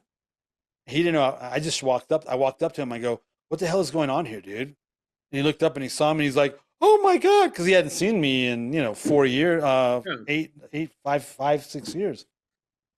And he goes, are you coming back? And I'm like, I'm coming back. I Scatter Few. Yes, I'm coming back. He goes, we need you so bad.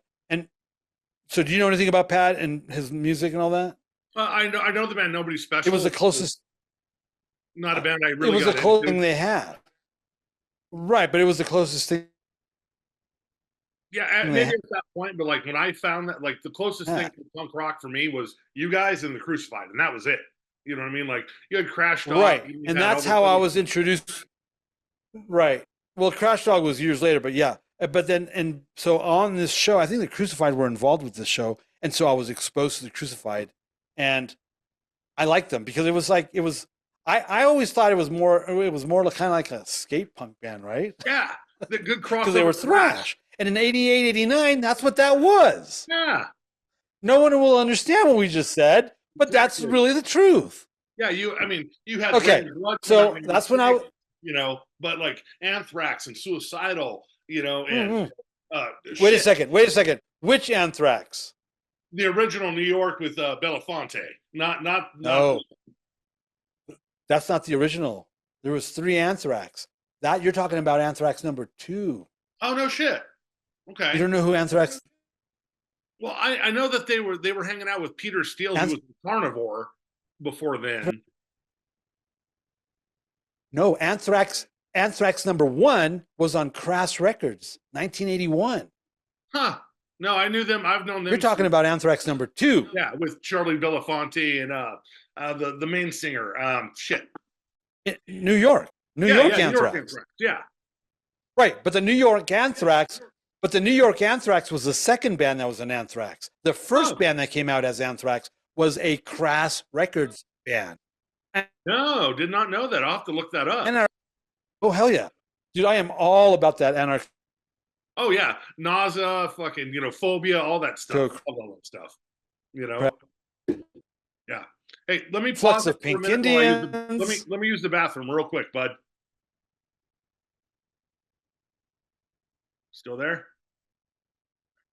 Are you still there? Yeah, I'm right here. All right.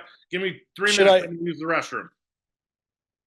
Well, should I refill myself, or are we almost done? Yeah, refill, man. Refill. All right, I gotta go get some ice. I'll be right back. Speaking of that, on my channel, there's a documentary. My old band, I was in an Oi band called Brass Knuckle Choir, and we had bagpipes. We were an Irish punk rock Oi band. We were awesome. Nice. We went and played a skin. Are you Irish or Scottish or anything?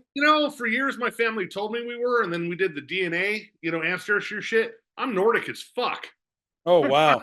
So as Jewish as I might, as I might be, my biological father was half Irish, County Cavan. So I have all my kilts, the whole 9 yards. Yeah. So, but we did our set, and the people filming it put out the documentary of the show, but then because of what we were about, they put us on. It's on my channel. It's called Dark Planets, where it's 4 segments where they interview the skinhead movement, the straight edge movement, the black metal movement, and the zealot movement. And we got put on that DVD as one of the bands featured in it. Oh wow! And, yeah, that was actually what got us almost signed to Hellcat. Oh wow! We were that close. But can I see your hand tattoos? Yeah, which ones? I don't care. So I got permission from my wife to. This is what I'm talking about right here. Oh, okay. I got permission from my wife to get hand tattoos. I just don't know what to get. Just know it's going to be out there, so for everybody to see. Oh, absolutely. I mean, I have tattoos, but absolutely. Yeah, I want hand tattoos so bad. In the summer, always makes everybody freak out because I've got my skinhead tattooed from here to here because I was a shark for years. And when I take my shirt off, people are like, "You're a Nazi." I'm like, "You don't know what the fuck you're talking about." How long were you in? How long? So you went from Christianity to Sharp? Yep. Man, started hanging out, and like you said, I found the specials, I found Madness, I found all that stuff, and then I found Cockspar, and I found the Business, and luckily, my gosh, the Business! I haven't heard that name in a gazillion years. Oh man, my punk band, my Oi band, we were so lucky, man. We played with the Business many times. Me and Mickey ended up becoming good friends. Wow. We played with Blitz on their last show because the next night the singer got killed in Oklahoma and couldn't play. We played the last final show with Blitz. Wow. Yeah. So when I've been around a while. So in '89, when I restarted Scattered Few, we considered being a 2-tone ska band. We considered coming back as a 2-tone ska band because I love the specials so much, and I'm a mod at heart. Always have been. But we were like, we can't. It wouldn't work back then because of the punk. Well, screw that.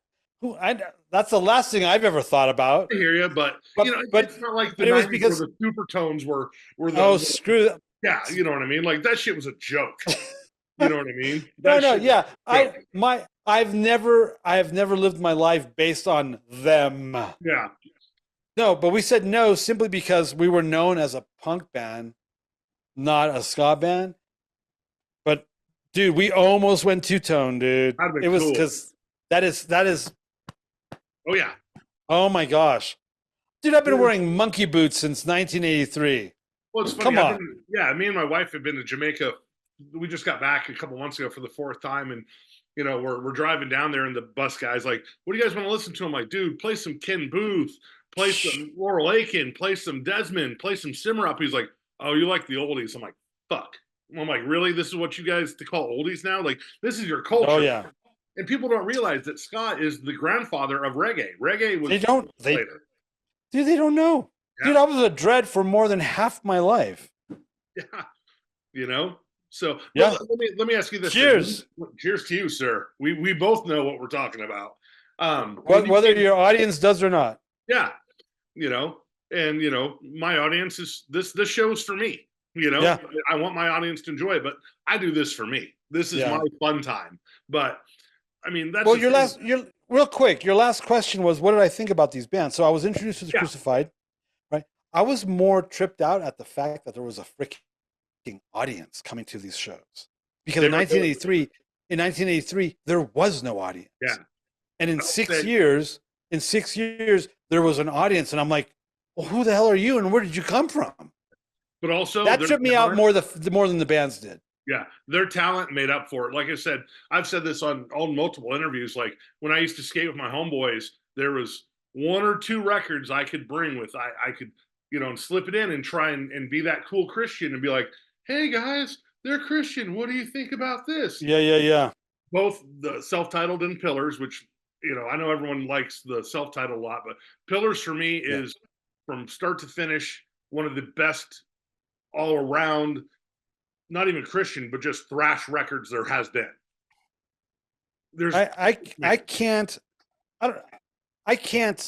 express how much the relationship we had with the Crucified and all that we did together all over Southern California. And we went up to Fresno a couple times, but man, I mean, we were sister bands at that point. I mean, that's great. It was beautiful. So cool. It was beautiful. Because you guys were the only two legit things around. You know what I mean?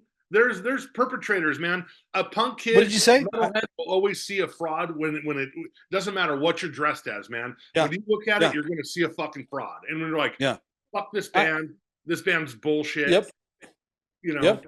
I can't tell you how amazing. I mean, the shows that we would do together, I mean, they were. I mean, we're talking this is almost like 40 freaking years ago, isn't it? How long? Hold on. How long ago was like the early 90s? How long ago was that? I'm 47, so I got my calculator. 35 years ago, 33 years ago when I saw you guys. 33 years ago. Okay, yeah, 30 plus years ago. I can't tell you how amazing those times were. Yeah, gigging with the Crucified. I mean, we had some. I mean, ambulances would show up, dude, because people were getting so freaking hurt. The night of the Crucified? I mean, we're amazing times with that band. Yeah. Do you remember the Reseda show? I'm sorry, what? I saw you. You guys played first. Crucified came on. Shit was gnarly. In the pit, having fun. Kid stage dived. Nobody caught him. Bam! He smacks on his head. Bob Beeman jumps on the fucking stage and is telling all these metal rock kids, like, all right, no more moshing tonight. And it was just like I want to get to Bob at some point in time, but I don't know if I can because I don't know how nice I'd be to him because I really think he's a piece of shit. It's like, dude, you should have been Striper or Holy Soldier's fucking manager. You had no business at an Extreme show because you didn't know what the fucking music was. You didn't appreciate it. All you're doing it was a catalyst for you. And I don't think it was, whether it was church-based, bring more people in, but it was all about Bob. And that's my fucking opinion. Fuck everybody that doesn't think so.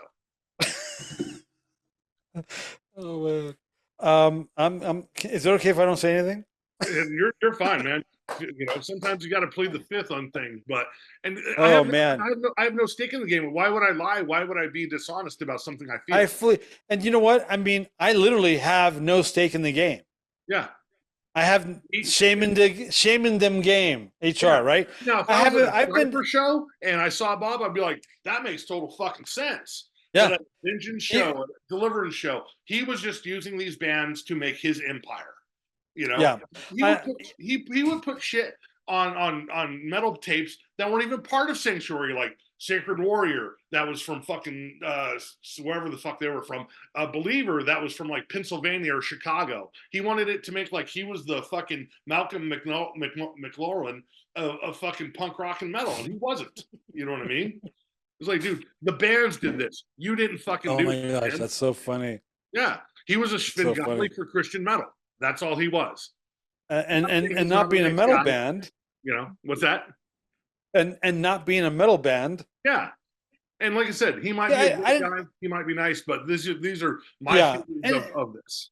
So, and you know, I didn't have time for that stuff because, you know, for example, my HR put me in situations. I mean, we were talking with, you know, Greg. We were talking to SST Records for regarding deals. I mean, you know what I'm saying? You're moving. We were involved with the Christian. There's a reason why I signed Scattered Few to Frontline as a springboard, because it was it easier? It was, but it wasn't. I wasn't trapped there. Does that make sense? Totally. You know, because I had already been doing work with like Bill and Greg and the bass player Greg and Chuck, SST Records through HR. We were already working with HR. We were already doing gigs with HR before we even did the Charge tour in 1990. We were already doing that stuff when I was in Signier, you know, prior to going back to Scattered Few with K-Rock and all that stuff. Yeah. So it was just like, we can do this, get this out, and we can use that to do this. So the insanity that was working in the Christian music scene, I had to deal with it because I deliberately put myself there. But it wasn't my end all. I had other stuff we could do and that we were doing. But as a person of faith, did that give me maybe did I have maybe I don't know, an allegiance towards it? Yes and no. Towards, because you're still trying to be within that realm, but you're still trying to be. I mean, we would be an artist. Dude, we were covering Bauhaus. Cover some cloth work, you know what I mean? You know what I'm saying? We would cover Bauhaus at shows, and it's like we did everything wrong that a Christian band would and should do. But I think you're smart enough. I think you're a smart motherfucker. I think you're a guy that has his eyes open to a lot of things that I think a lot of people will not sense or even be able to even comprehend. You know what I mean? Because they're just they're just so driven on the well, you know, here's what. So I'm like, as much as I'm anti-internet church, I actually have like an internet church. It's the weirdest thing. Don't even get me. I hear you. And here's what I tell my people. Isn't that weird? I just said that. But here's what I tell people: you can't teach what you don't know. Yes. And so if you don't know, you can read something and know it. But if you haven't experienced it and haven't it, you'll never be able to be on the same fucking plane as I am, because I was there doing it while you were doing something else. Right. So if you've never been backstage with Peter Murphy and have dinner with the guy, you're not going to know the ins and outs of Peter Murphy, his solo career, let alone Bauhaus. Yeah. Yeah. Did you see how I just threw that in, that I've done that with No, people? that's awesome. But yeah, but so you can't, so I'm limited in being able to discuss that with a lot of people because they have no reference to it. In the same way, people of faith, if they don't have a reference to speaking in tongues, healing the sick, casting out demons, raising the dead, or any of that other stuff, it all works out the same. Whether it's a secular reference for those things, I might not have an experience to but you know, for me, and so it doesn't surprise me if you don't have a reference to the supernatural, right? I mean, think of all the way. I mean, the Pharisees had no reference to what Jesus was able to do. All they knew was that he was doing the stuff the prophets of old could do, and they couldn't do it. So not only does that, not only is there that disassociation, but it's going to piss them off because we can't do this crap that he's doing. Definitely. So this that's a this great works in the same way with business and in music and Yeah. influence and genres and Well, it's and funny so on now and that so on. in my line of work, I'm a body piercer. And Okay. I've been a piercer 30 years almost. And within the last like 15 years, there's been an explosion of these kids that can do shit that are just phenomenal. That I'm looking at it going, how the fuck did they do that? And I'm Wow. dealing with older guys in the generation that can't do it. So they're saying they naysay it. They say it's not going to hold up. It's not going to do this. This isn't real. This is Photoshop. But then when you see it in person, you're like, how the fuck did this artist do this? Dude. Everything evolves in such a great way to where you either evolve with it or you get left behind, and then you're the old guy who complains about it. But that's what people say about faith. If you've never been around prophecy, speaking in tongues, healing the sick, casting out demons, right? If you haven't been around that, if that's not your normal, you're going to say the same thing about people like me that is my normal. But I will say this for somebody who grew up in the church hardcore, and I will say, like, my mission at like, and I'm not being braggadocious or whatnot, but my youth pastors, my pastors growing up always would talk to me about, like, Simon, you have a more understanding of biblical terms and what it means to have literature, and reading and whatnot. I would understand it. Like, I wanted to be a youth pastor. That's what I wanted to be until I was about 15, 16. I wanted to play in a Christian metal or punk band and be a youth pastor to reach the kids that, you guys reached to me, and I read the Bible. I understood it. I prayed. I fast. I understood what the scripture was saying. But then Simon, one of the situations where I don't think God failed me, because and I don't think people failed me.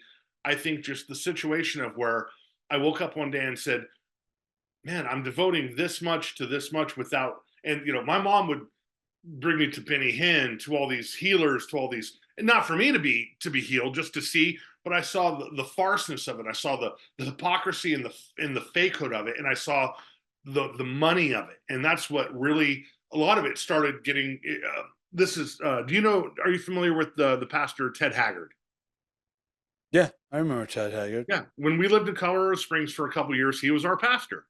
And Simon, Simon. Yeah.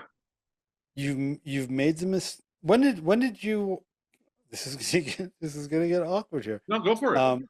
Between you and I, it's not going to be awkward. No. But so when did you walk away from all this? I had doubts in my teens, but I kept going. Well, we all have doubts, but when did you walk away? Just to hedge my bets, because I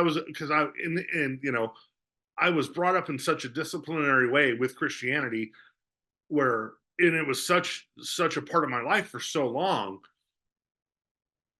I finally really walked away from, probably 24. I remember, I didn't even watch the Exorcist movie till I was like 23, because I was so scared of what preachers would tell me about. You watch this movie, you're opening your household to demons. You know what I mean? And I do.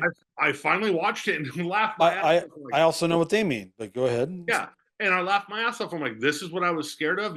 Growing up, especially in the Satanic Panic era, where, you can't listen to this record. You can't do this. I remember being a kid and walking by, music stores and seeing, the Venom, banner, welcome to hell, black metal. And it would terrify me but I didn't know what it was. Once I started really reaching out, and, one of the first books when I started walking away was the Satanic Bible. Dude, it's a humanistic book. It has nothing to do with the literal Satan. It has nothing to do with a real devil. So I don't know how old you are. So I don't know was this 47. 12 years ago, 15 years ago? Oh no, 20? This would have been about 25 years ago. Okay, so so you walked away from this 25 years ago. Maybe 30 at tops, depending on. I was never into it by the time I was 16. I fully renounced everything by the time I was like 24. So by the time you're 24, do you not see that? I mean, based on what we're talking about, a Yeah. lot of this has to do with the misrepresentation of man regarding issues of faith. I mean, man is jacked up, dude. I mean, Oh, golly. I'm the singer from Scattered Few. I probably can trump the majority of people when it comes to how much I've been screwed by the Yeah. institution called Scattered Few. I mean, called Christianity. Yeah. So if I, as a singular human being, can be so screwed by this institution, how could I possibly be about to turn 60 and about to have my 44th year in this thing? How is that possible? I don't know. That's your personal journey. It's because it's all our personal journey. It's because Yeah. I was able to discern or divide the difference between the asinine, ludicrous, crass farce that is Christianity and the humans involved with that institution and the actual living God, the Elohim of Israel. Those are two Sorry, I've never said the F word I get what you're saying. ever your point. in a public forum. There's a total complete difference between the two. But even what I've read in the Old Testament and whatnot, I still don't think that God is a just God. I don't. I understand that. I understand that. And I understand why you believe that. I'm not even questioning that. Dude, I understand. The point though, the difference is, here's the differentiator. All right. There's either God is true because he's not a man that he can lie, or we've been completely snow jobbed by everything and everybody, and we have.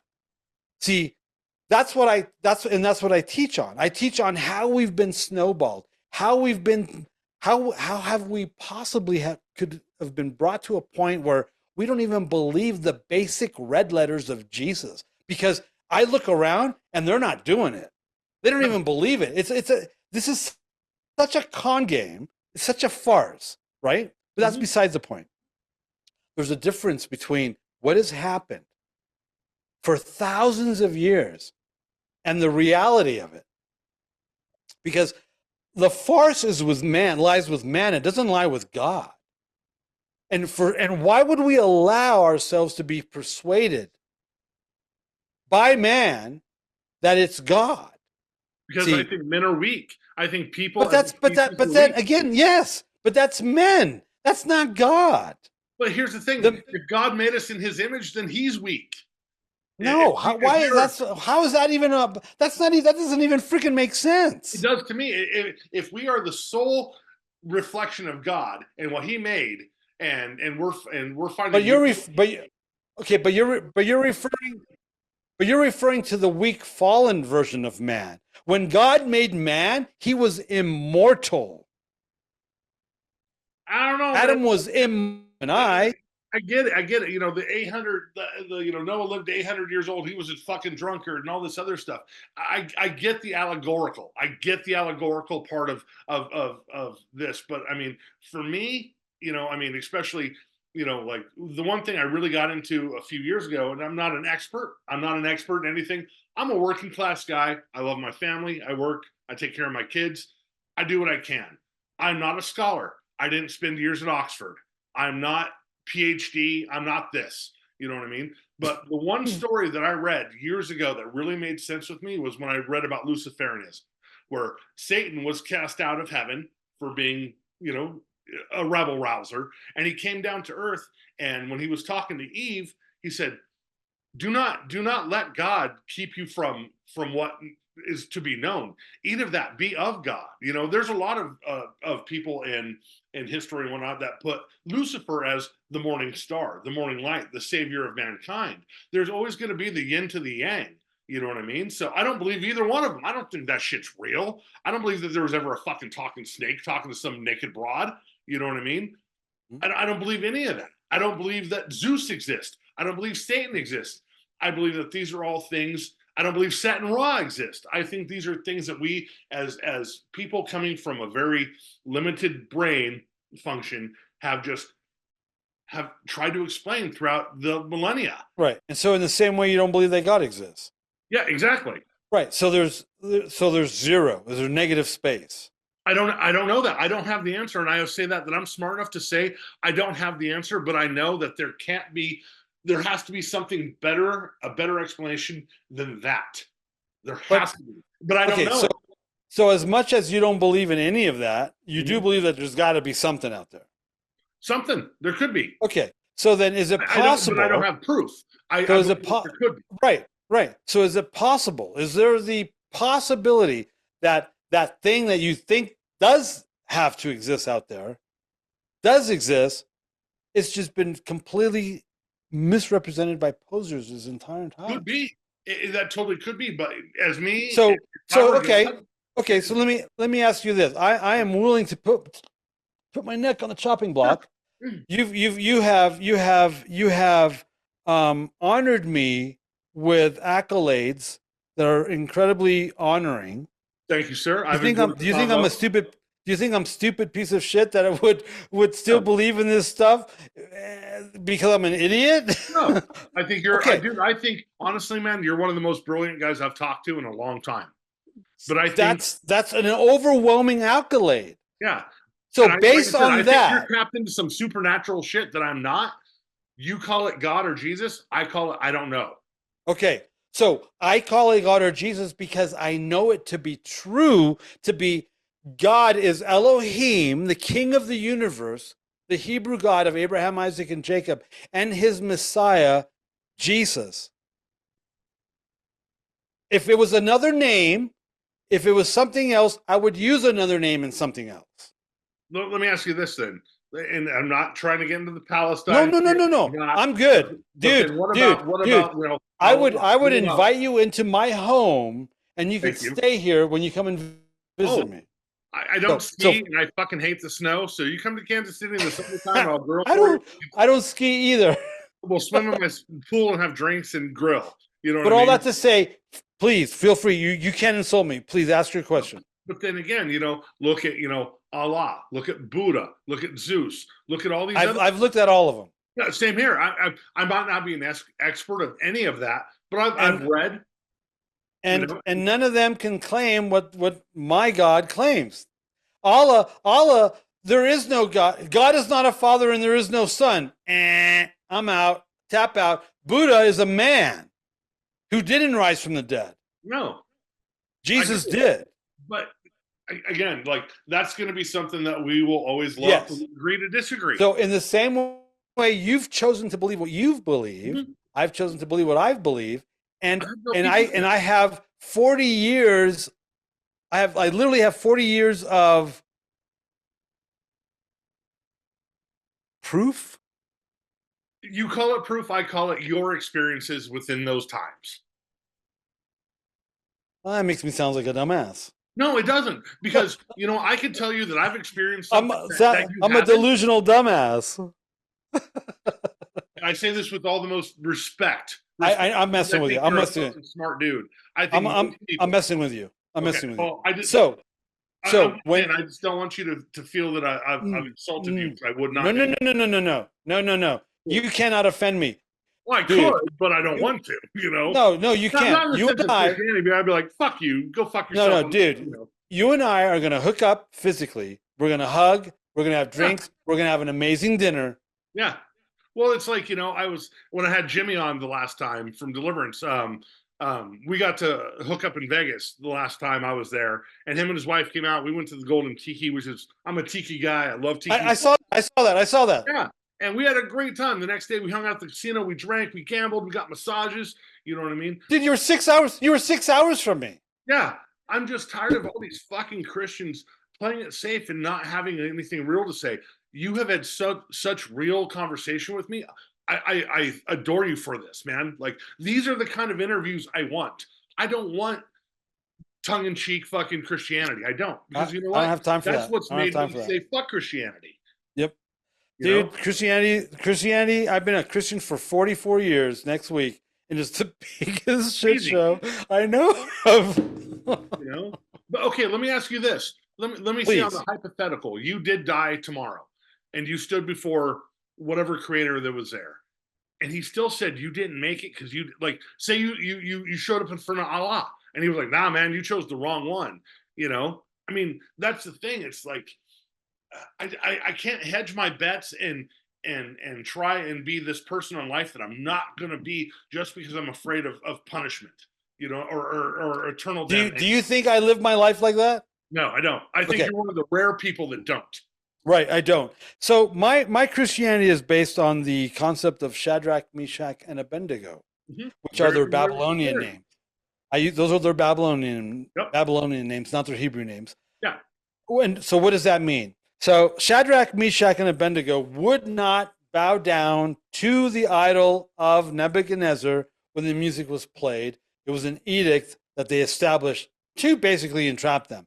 And they wouldn't stand. They wouldn't compromise. They stood firm. And so they were arrested. They said, you know what? We're going to throw you. And the punishment was being thrown into a fire and burned alive. And they said, you know what? Our God, if he so wills, our God is capable of delivering me from your fire. But even if he doesn't, I will not bow down to your idol. I hear you. So my Christianity isn't based on, I don't want to go to hell. Okay. My Christianity has never been based on not wanting to go to hell. My Christianity is completely and fully, for 4 decades plus now, based on this is the right thing for me to do. This is the right thing to do. My sword is his, the sovereign king of the universe. And even if I don't, if for some reason, because whatever, my sword is still his because that's the right thing to do. He's capable of delivering me from hell's fire. But even if he doesn't, I will still serve him to my dying day. And I've instilled that in my children, and I am instilling that in my grandchildren. Awesome, man. Like I said, man, this has been one of the best fucking episodes I've had. This has been fantastic. Oh, it's been fantastic. It's because we're on like our 3rd or 4th cocktail. No, it's not even that, because we're not talking church. We're talking lives. We're talking experiences. We're talking. You know what I teach? I teach since the 80s. I've been teaching Christianity versus the Bible. It's two freaking different things, man. Completely different. It's 2 different things. Yes. And that's why I said, I guarantee you, if you made a list of all the reasons why you left Christianity, I would agree with at least 80% of them. I'm with you. I get it. But the only difference is I understand that was man, not God. Let me ask you. Here's what I tell people. Have you ever heard a bad song on the radio before? Yes. Many times. Did you decide not to listen to music ever again because of that bad song? Well, no, that's ludicrous. Exactly. Yes, I have many times. Yeah, exactly. You can't choose not to serve God because of man, because man is a really bad song on the radio. Yeah. I'll tell you a quick story.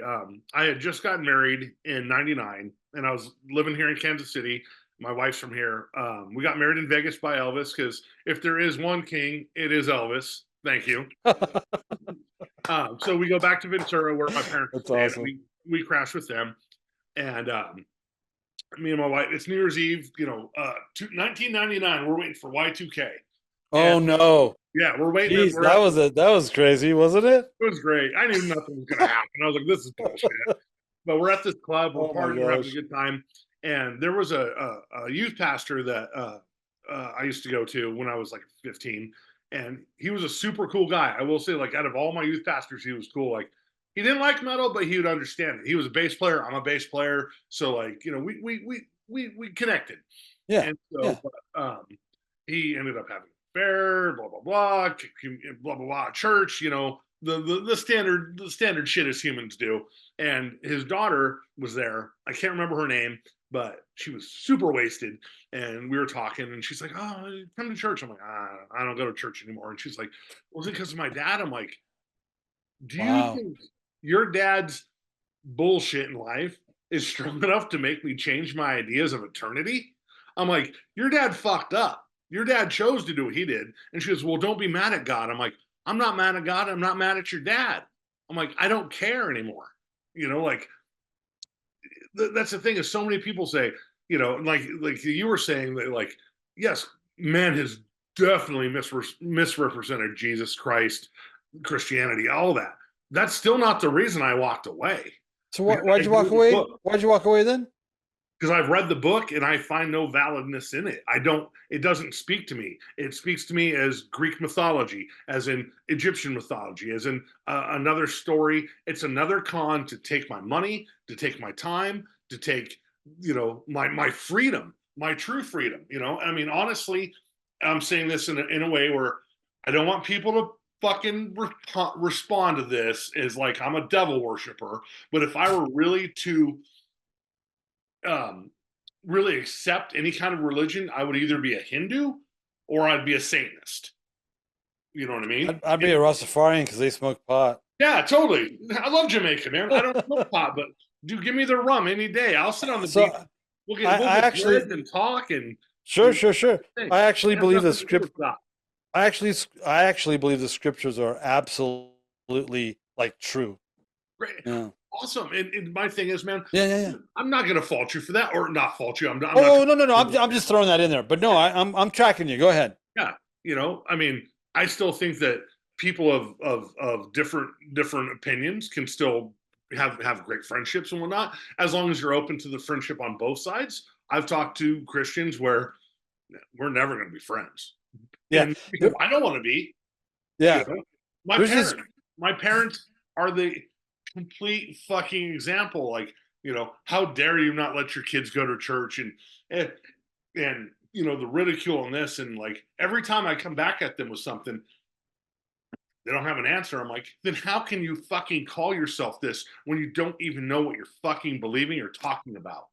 Yeah, that's been my issue with them. But there's this great meme that I share every once in a while. It's like a little caricature of, like, it's an illustration of like 4 kids. Mm-hmm. A Muslim, a Christian, a Buddhist, and an atheist. They're little kids. They all walk into a bar and they have a great time. Why? Because they're not assholes. Exactly. Because they're kids. They're just hanging out trying to be fucking kids. Yeah. So you have a 13-year-old and a 22-year-old? Is it a boy girl or a girl boy? Both girls, and their birthdays are one day apart. It was last week. One was the 7th, and one is on Elvis's birthday. That's because you had sex on the same day. Yes, man. Well, one's David Bowie's birthday, and then one's Elvis's birthday, which I like both, so I'm happy. You just brought up David Bowie's birthday. Yeah, January 7th is David Bowie's birthday, and that's my daughter's birthday. And then January 8th is Elvis's birthday. It's actually January 8th. Is it? Wait, is it 8th? Then they both. Well, you're talking to me. You're talking to me, bro. Well, I'm wrong. Well, anyway, all I know then I'm right. Okay, I take that back. My oldest daughter's birthday is the 8th, which shares David Bowie and Elvis. Oh my gosh. Okay, but anyway, yeah, I love David Bowie. I love David Bowie. Do you love him as much as I do? No, not as much as you do. You know, I'm known for that, right? Yeah. I don't know. I don't know what you know about me. The Bowie-ness that is in you. But again, you come from a certain time in LA where goth rock was the shit. So do you know what my first real concert was? 14 years old, no parents, 1978, LA Forum, the Hero Store. No shit. No freaking shit. My first concert, Denver, Colorado, in 1984, Steve Taylor and Sheila Walsh. Oh, geez. Have you repented of that? No, I love Steve, like Sheila Walsh, whatever, man. Like, I dig Steve Taylor to this day, man. I think he's a you. I think he's Steve Taylor. The Christian guy. Yeah, Steve Taylor, yeah. Oh, yeah. I dig that guy, man. I don't know. Like, I think he'd be an interesting cat to talk to. I think. Yeah, maybe. I don't know. Oh, I look, get a look, very yeah. look. All right, let's make one more. Pause it, and then no, Really? yeah, one more. You got one more in you? Motherfucker, I got 20 more in me. I'm a big Whoa, Viking motherfucker. I'm whoa. serious. I'm not. No, here. I'm like One five more and then six. we'll I'm get like into some heavy shit, then we'll have some fun. okay. All right. All right. All right. I'm gonna tell a little fun story about why a lot of these people, including you, have meant a lot to me in my life, even though I'm still not a Christian. Um, like I said, grew up, we moved around a lot when I was a kid, but we lived in Cut Ventura. out. Yes. You can you repeat that? Yes. Wait. You cut out. Can you repeat that? I didn't hear it all. I'm going to explain to you why I do this show and why, especially, I've started with the bands in my life that really meant a lot to me as a youth, being a Christian and whatnot. Because um, grew up in Ventura, moved around a lot, but most of the time in Ventura. And every now and then, my mom and dad would be gracious enough to drive me down to Sanctuary when Roger was the preacher there. So got to go to Sanctuary. The first person I met was George Ochoa from Deliverance, and I was 14. He was a super cool guy, and that's where I got the flyer to the show. My parents let me go. We ended up moving back to Colorado Springs for a bit, and I'm still got George's number. We're talking, and at this time he's in Vengeance, and they're playing in Denver. So he's like, "Come to the show, and I'll give you a stage pass, and you can hang out for the day." Heck So I yeah. got there early and ended up working the show and loading everything, setting up the stage, doing security that night. And then, they left. And then 2 months later, Tourniquet came and he hooked me up with that and then moved back to California and whatnot. Like, I will say the kindness that the Christian metal scene showed me as a youth is a big impact because you guys were cool guys and you guys were, I'm going to say this, blasphemously or whatnot. You guys were my idols. You know what I mean? Like I looked up to you guys as musicians and as people in the church. And, Sure. Yeah. and so, I mean, that's why this kind of show exists because when I was thinking about this show, I totally ripped this concept off from Seinfeld, man. If you've ever watched So, comedians, I was gonna say, did you know I'm a huge fan of comedians in cars drinking coffee? that's why I was like, I want to do a show called Atheists I'm Having a Cocktails with Christians. I'm a massive fan of that show. I I'm a love massive Seinfeld. fan of Simon. Yeah, I'm a huge fan of Jewish comics, man. I think they're the best comics that have ever been. Starting with Carl Reiner to Mel Brooks to Sid Caesar to to Seinfeld to yeah. John Rickles. You know what I mean? Like I You grew haven't said Larry David yet. great, but You missed out Larry David. oh Larry David. I can't wait for the final season of Curb Your Enthusiasm next month. I can't admit to the fact that I know anything about that. Oh, I hope you do. Oh, hold on a second. Can you hear that?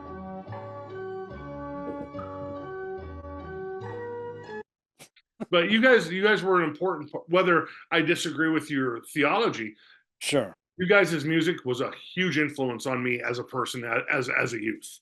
And Yeah. I just say cheers to you, man, and respect. You guys did something. You guys made great music. Whether I agree with the theology today or not, man, still good tunes. So, do you think it's weird that I still believe that crap after 40 years? I don't honestly, yes, but also, man, I'm not you. You know what I mean? I would never. I'm not the atheist where like man, you're gonna believe what you believe. I'm gonna believe what I believe. There can be at least a civil Yeah. time between Yeah. us. It doesn't have to be this or that. And I think that's on the atheist side and the Christian side. It's such a boom, boom, man. Just get Sure. It's just being an atheist takes so much faith. I don't know if I have enough faith to be an atheist. I think of it as lack of faith, which I am super happy with. You know what I mean? Because you know who I believe in? I believe in me. I believe in my wife. I believe in my kids. I believe in what I can do on this earth to make my life better for the people I love and the people I take care of, where it doesn't have to be dictated by anybody's idea of what life should be. Sure. Can I ask you a silly question? Sure. What happens when you die? Nothing, right? I don't know. I don't even know if nothing happens, man. I could evolve and boom, I could be something in the cosmos. I Sure. could I don't know, and that's where I don't have the answer. I don't. We're never. Nobody's going to have the answer till you meet that day. Well, I mean, you have your belief system on Sure, that. sure. Yeah, For me, it's like, man, yeah. this is for me. I talk a lot about like with friends about aliens, and I don't believe in aliens and whatnot. I You don't believe believe in aliens? in this construct. I do. I don't believe they're coming from light years away, and based on what we know with light speed, with power, with whatnot, it just seems very infallible. I think that Is it possible that we don't know what we're freaking talking about regarding that? No, I don't mean, think we have an idea. do you believe we're? You don't believe we're like the ultimate higher No, power? no, not at Shit, all. do you? No, not at Oh yeah. all. So No, I believe in aliens, and I believe in aliens, and I believe that they're probably a lot more off than we are as far as technology and all that. I believe in interdimensional beings. I believe in all That's that what I'm crap. getting at. I don't believe in like they're coming from light years away with their ship. I think if there is higher power, they've somehow figured out to do. There's different dimensions where they're able to come from one dimension to another, which Sure, I have no proof of that. I have no problem with that. I'm not a fucking physicist, but there's so many things that we look at the Earth and say, how the fuck did this happen? Where did this come from? Where did this structure come from? That predates so many other things. They just found in Turkey that one colonization that is 12,000 years old, and it was a city that they it looks like it had been the Gobliateca, I think it's what it's called, and it looks like the people filled in the city so it wouldn't be found. I mean, there's so much in this universe, in this world, we don't know. Why limit? I'm open to anything. Yeah. Honestly, I'll say this, man. If God today showed up and was like, bam, I'd be like, all right, let's talk, man. You know what I mean? But I think there's so many wonderful things in this universe we don't know and we'll never know that Sure. I personally can't just say Did you know? it has to be this person from this book saying it this way. Sure. Are you aware that the Bible talks about that stuff? It does. It totally does. Celestial beings and all this other stuff with the Nephilim and all this other cool stuff that's interesting to read. But I don't believe, but I also look at it as like, I'm reading Greek mythology with, Zeus and, Odin and, all this other stuff. I think history has been so far removed from what we are today. And maybe it's because we've become a technology based where we've lost faith in things and we rely on what's provided for us. Could be. I can't say that. I can't say no. I can't say yes. All I can say is there's not enough significant evidence to believe that there's this God doing this to me for this reason. So therefore, sure. I'm just gonna just move along my life and do what I think is best for me. Yeah. Well, I understand that. Yeah. And you're moving along your life doing the best that you can do with what you know and what you've experienced. I think that's the beautiful thing about life is that it's so individualistic. It's not. I mean, there is group based and whatnot, but but you also look at other things like Catholicism and Scientology and Mormonism, and who the fuck has it right, man? Who has it right? My Dr. Evil look to you.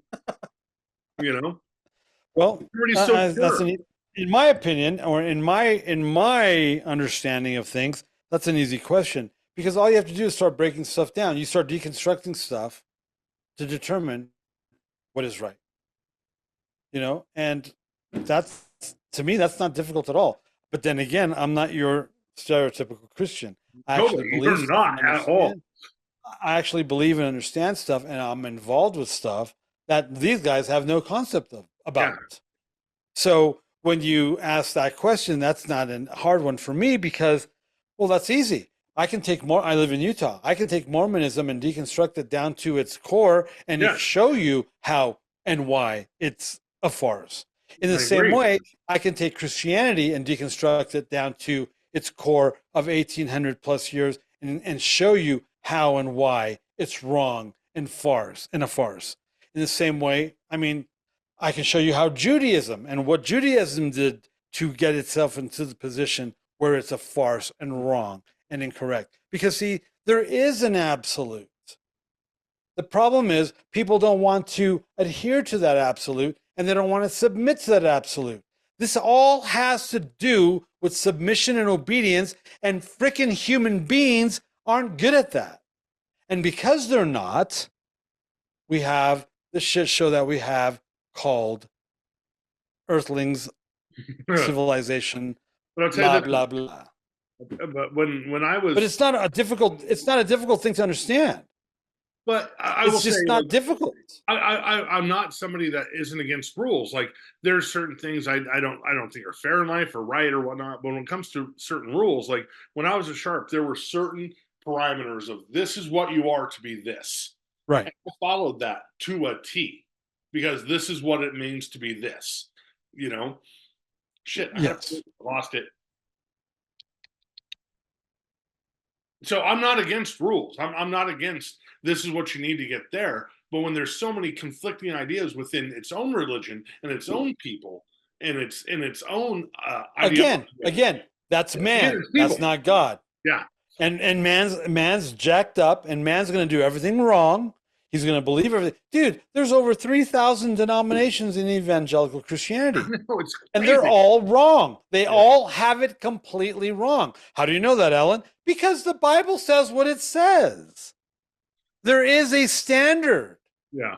In the same way, scores, hundreds, thousands of Christians believe what they believe regarding music from the early 80s as punk rock. And you and I can sit here and say they're all a bunch of dumb shits because they don't have a freaking idea what they're talking about. Yep, in the same way, I can do that about matters of faith. True. And that's the thing. Ultimately, it's that's the core word. Core word is faith. And the faith I choose to have is here. It's not linear. It's not forever. It's not. It's right. It's a very humanistic here and now situation. And man, I could be fucking wrong. I don't know, but at least I'm here willing as a man to say I don't know. I've been taught this. I find there's too many falsehoods and too much. Well, but where are the falsehoods? Are the falsehoods based on what? They're based on man, and that's the issue. But also, it's not like God has presented with you a falsehood. The falsehoods you're referring to are all man-based. Man doesn't have a freaking clue. Okay, but also, and this is very much true, is that, the New Testament, there's 4 different depictions of what happened at the rising. There was, one angel in the tomb, one angel outside the tomb. There was one reading where there's the dead rose from the grave. You know what I mean? There's no cohesive story of the resurrection. Plus, when you have something that's not eyewitness, that takes anywhere from 30 to 100 years beyond Christ, there, you know what I mean? And even Christian historians have said, we don't know who wrote the New Testament. We don't know the authors. So if you can't go back and look at original works, and I'm not saying that I would be able to understand them because I don't speak Hebrew or Aramaic, you know what I mean? And that's also a lot of, I'm not saying falsehoods, but also like I've actually reached out to a rabbi here in my town where I want to sit down and learn about rabbinical studies and about what the Torah and everything is. I know nothing about it. So I don't want to speak out of turn.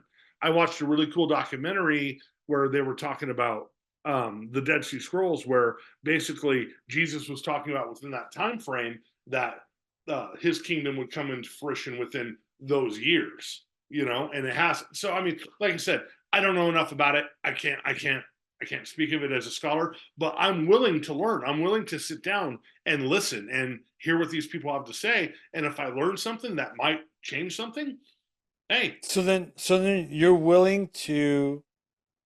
you're open to understanding something that would revert you back to a believer state versus an atheist state?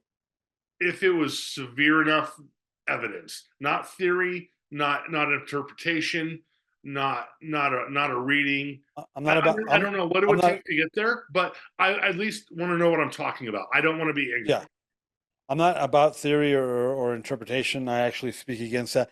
The problem with Christianity is that it's a theoretical morality play, right? Because they don't have a tangible hands-on. They can't heal the sick. Yeah. They can't cast out demons. They can't speak in tongues. You know, the majority, Romanized Western Christianity as a whole, that's theoretical to them because they don't have an actual tangible ability to do so. Mm-hmm. Because Christianity in and of itself teaches, the majority, mainstream Christianity, teaches that that's not even for today, that's been done away with. Mm-hmm. So, wow, you're so screwed from the get-go because you don't even believe the freaking New Testament, let alone the Old Testament. I mean, it's a joke. It's a joke. It's a bad joke because it's so misrepresented. It's a horrific liberal narrative, if you want to know the truth. Well, it's stupid. And I'm not being rude, but I am being rude. These guys are assholes. They're dumb shits. For me, you know, I'm not mad, but I do take offense when people say liberalism as stupidity, because I'm a liberal guy, as in a woman should be able to do whatever she wants with her body.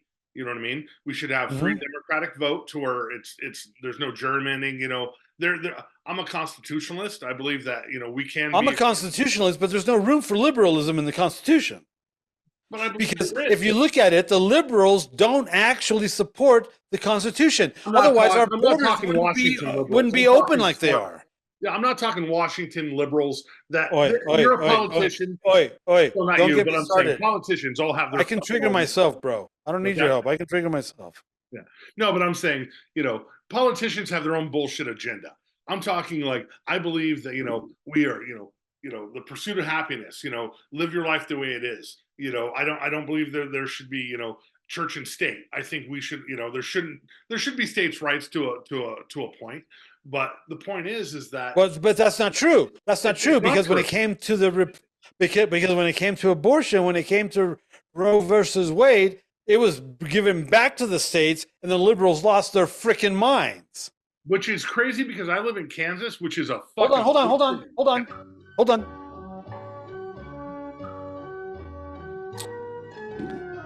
That's exactly what happened. They didn't appeal. I agree, but they didn't repeal abortion.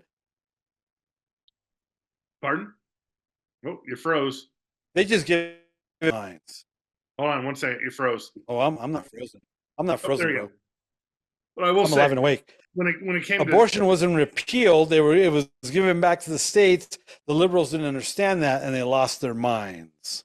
But I will say, for me personally, living in Kansas, who was a very Republican state, where we didn't, it actually was in favor of that. I was shocked. I was like, "Holy shit! Really? Kansas made this legal?" But also, I'm just going to say it fairly, man.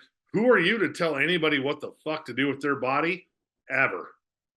Who are you? Who is the government? You know what I mean? I do. What you get to think. That also applies to marriage. Yeah, exactly. My brother-in-law just proposed to his gay lover of 12 years, and they're the best people I know, man. Why is it such a goddamn threat to anybody who loves or who or has sex or what is it? What I don't understand it. You know what I mean? I don't think you have enough time on your show to talk about that. No, we don't have enough time for that. But I still think that those are traits of a God who is not loving or fair or just. Wait a second. You just took liberal politics and went straight to God. Because you can't do that. That's not fair. Republican politics. It's not even fair at all. It's the Democrats. Here's the Democratic Party convention platform. There is no God. The Bible does not define marriage. Abortion is good. Jerusalem is not the capital of Israel. That's the Democratic platform. I will you can't go from the liberal. You can't do what you just did. The last two, I agree. You can't do what you just did. I'm sorry, but the last two. I'm not saying abortion is good, but it should be something that is accessible to people depending on their circumstance. But I'm not even talking about that.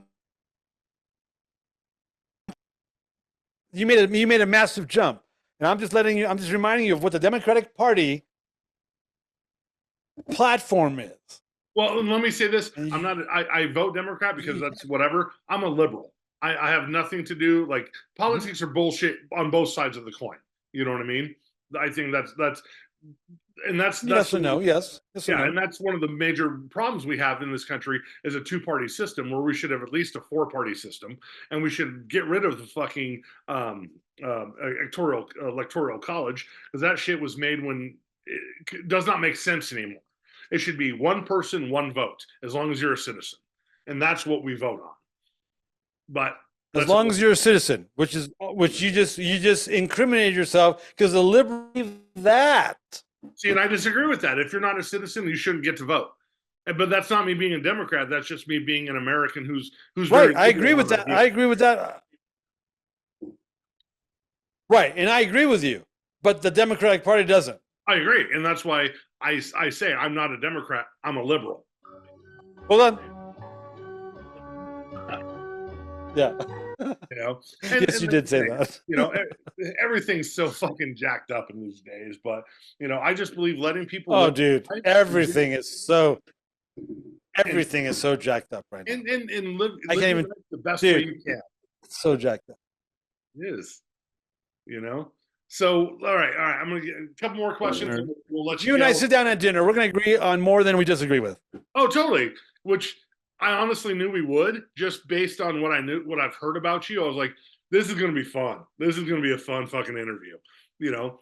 So let me ask you this: any new thing for Scattered Few at all? Is that band over, or are you going to do something at some point? That's over. So Omega number 5. It was Omega means that. End in Greek. I'm sorry, what? I just ordered the record. The Omega 5 record? Hold on, it's cutting out on me. At least everything.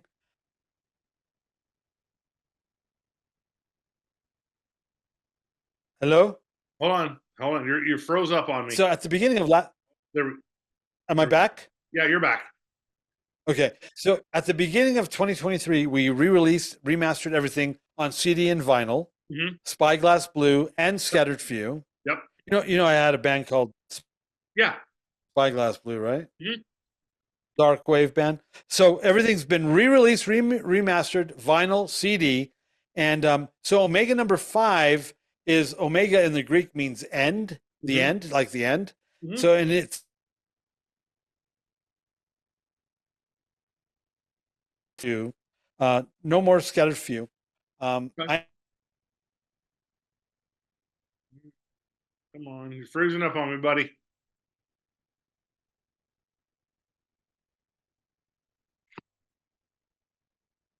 I am back. Hold on, you're freezing up, bud. Hold on 1 second.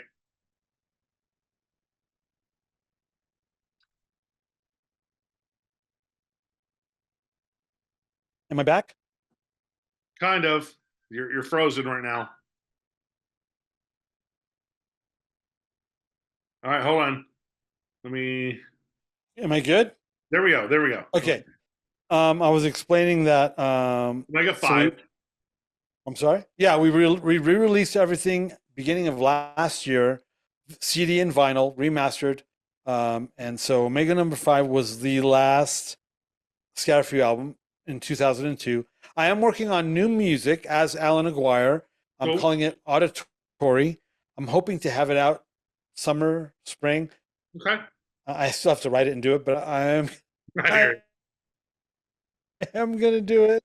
Other than that, I've been writing books. I'm in the middle of 2 books, and I've got a third one waiting for me to finish these other 2 so I can start that.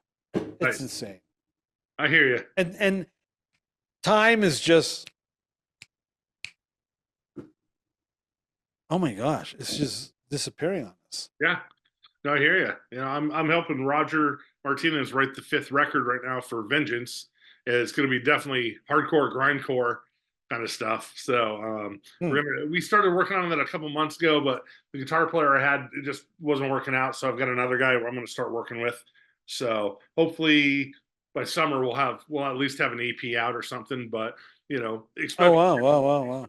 having the expectation of the 5th record, man. it's got to be good. It can't be half-ass. It's got to be something, and it's got to be fucking napalm death worthy. You know what I mean? It's got to be good. I do. I You do. know, man. I'm gonna say, man, thank you so much for this interview. This was super fun. I enjoyed it. You know, I enjoyed it. yeah, We got to have a couple drinks. yeah. You know, we love punk rock. We come from the same kind of area. So if you can make it to Vegas, to hang out with Jimmy, why can't you come to Utah and hang out with me? It's fucking Utah. What are we gonna do there, man? I don't ski. Really? I've never been to Utah, man. I've flown to Salt Lake City one time. Dude, this place is rad, man. All right. This is an outdoor lifestyle location. Nah, I'm a beach fucking drink kind of guy, man. I want Butler service. Dude. I've got lakes. I've got lakes and rivers. I've got lakes, rivers, and mountains that we can hang out at.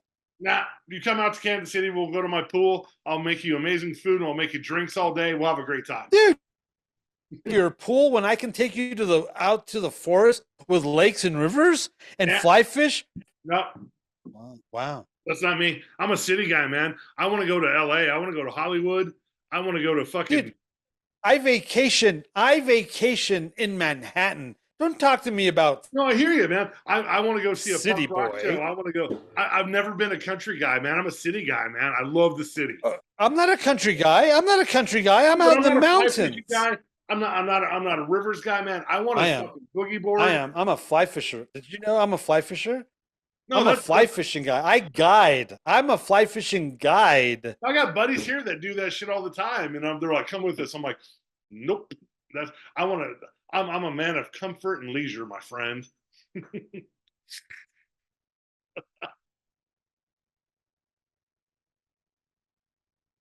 Nope, it froze up on me.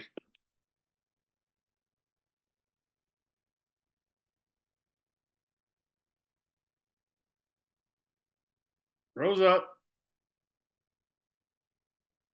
Oh my gosh, you're so frozen. You stopped the recording. No, I was talking smack about your white frozen ass. I'm cool with that, man.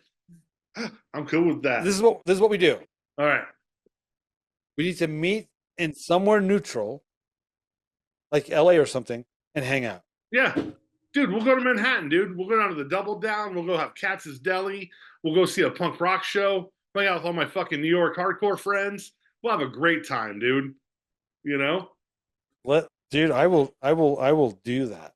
Yeah, we'll go. I'll call my homeboy cousin Joe that runs Black and Blue Productions. We'll go see Sick of It All. We'll go see a good show. We'll go see. I don't give a shit, man. We'll go see Cats if it's still available. I don't care. You know, we'll go have pizza. I'm with that. That's the shit I'm with. You know. I'm all about it. Let's do it. All right, brother. Thank you, Allan. I appreciate your candor and your kindness, sir.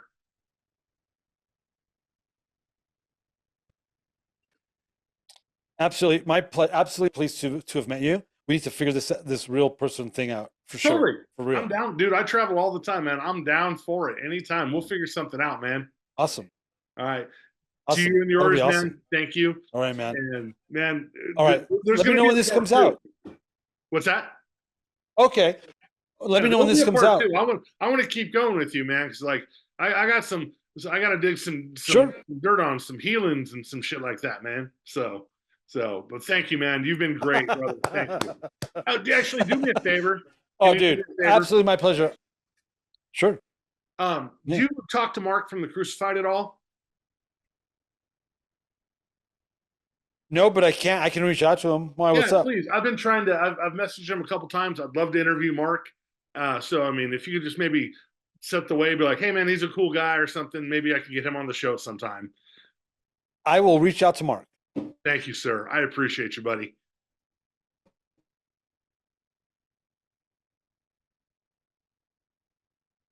This was awesome. I had a good time. Thank you very much. Thank you, man. Take care.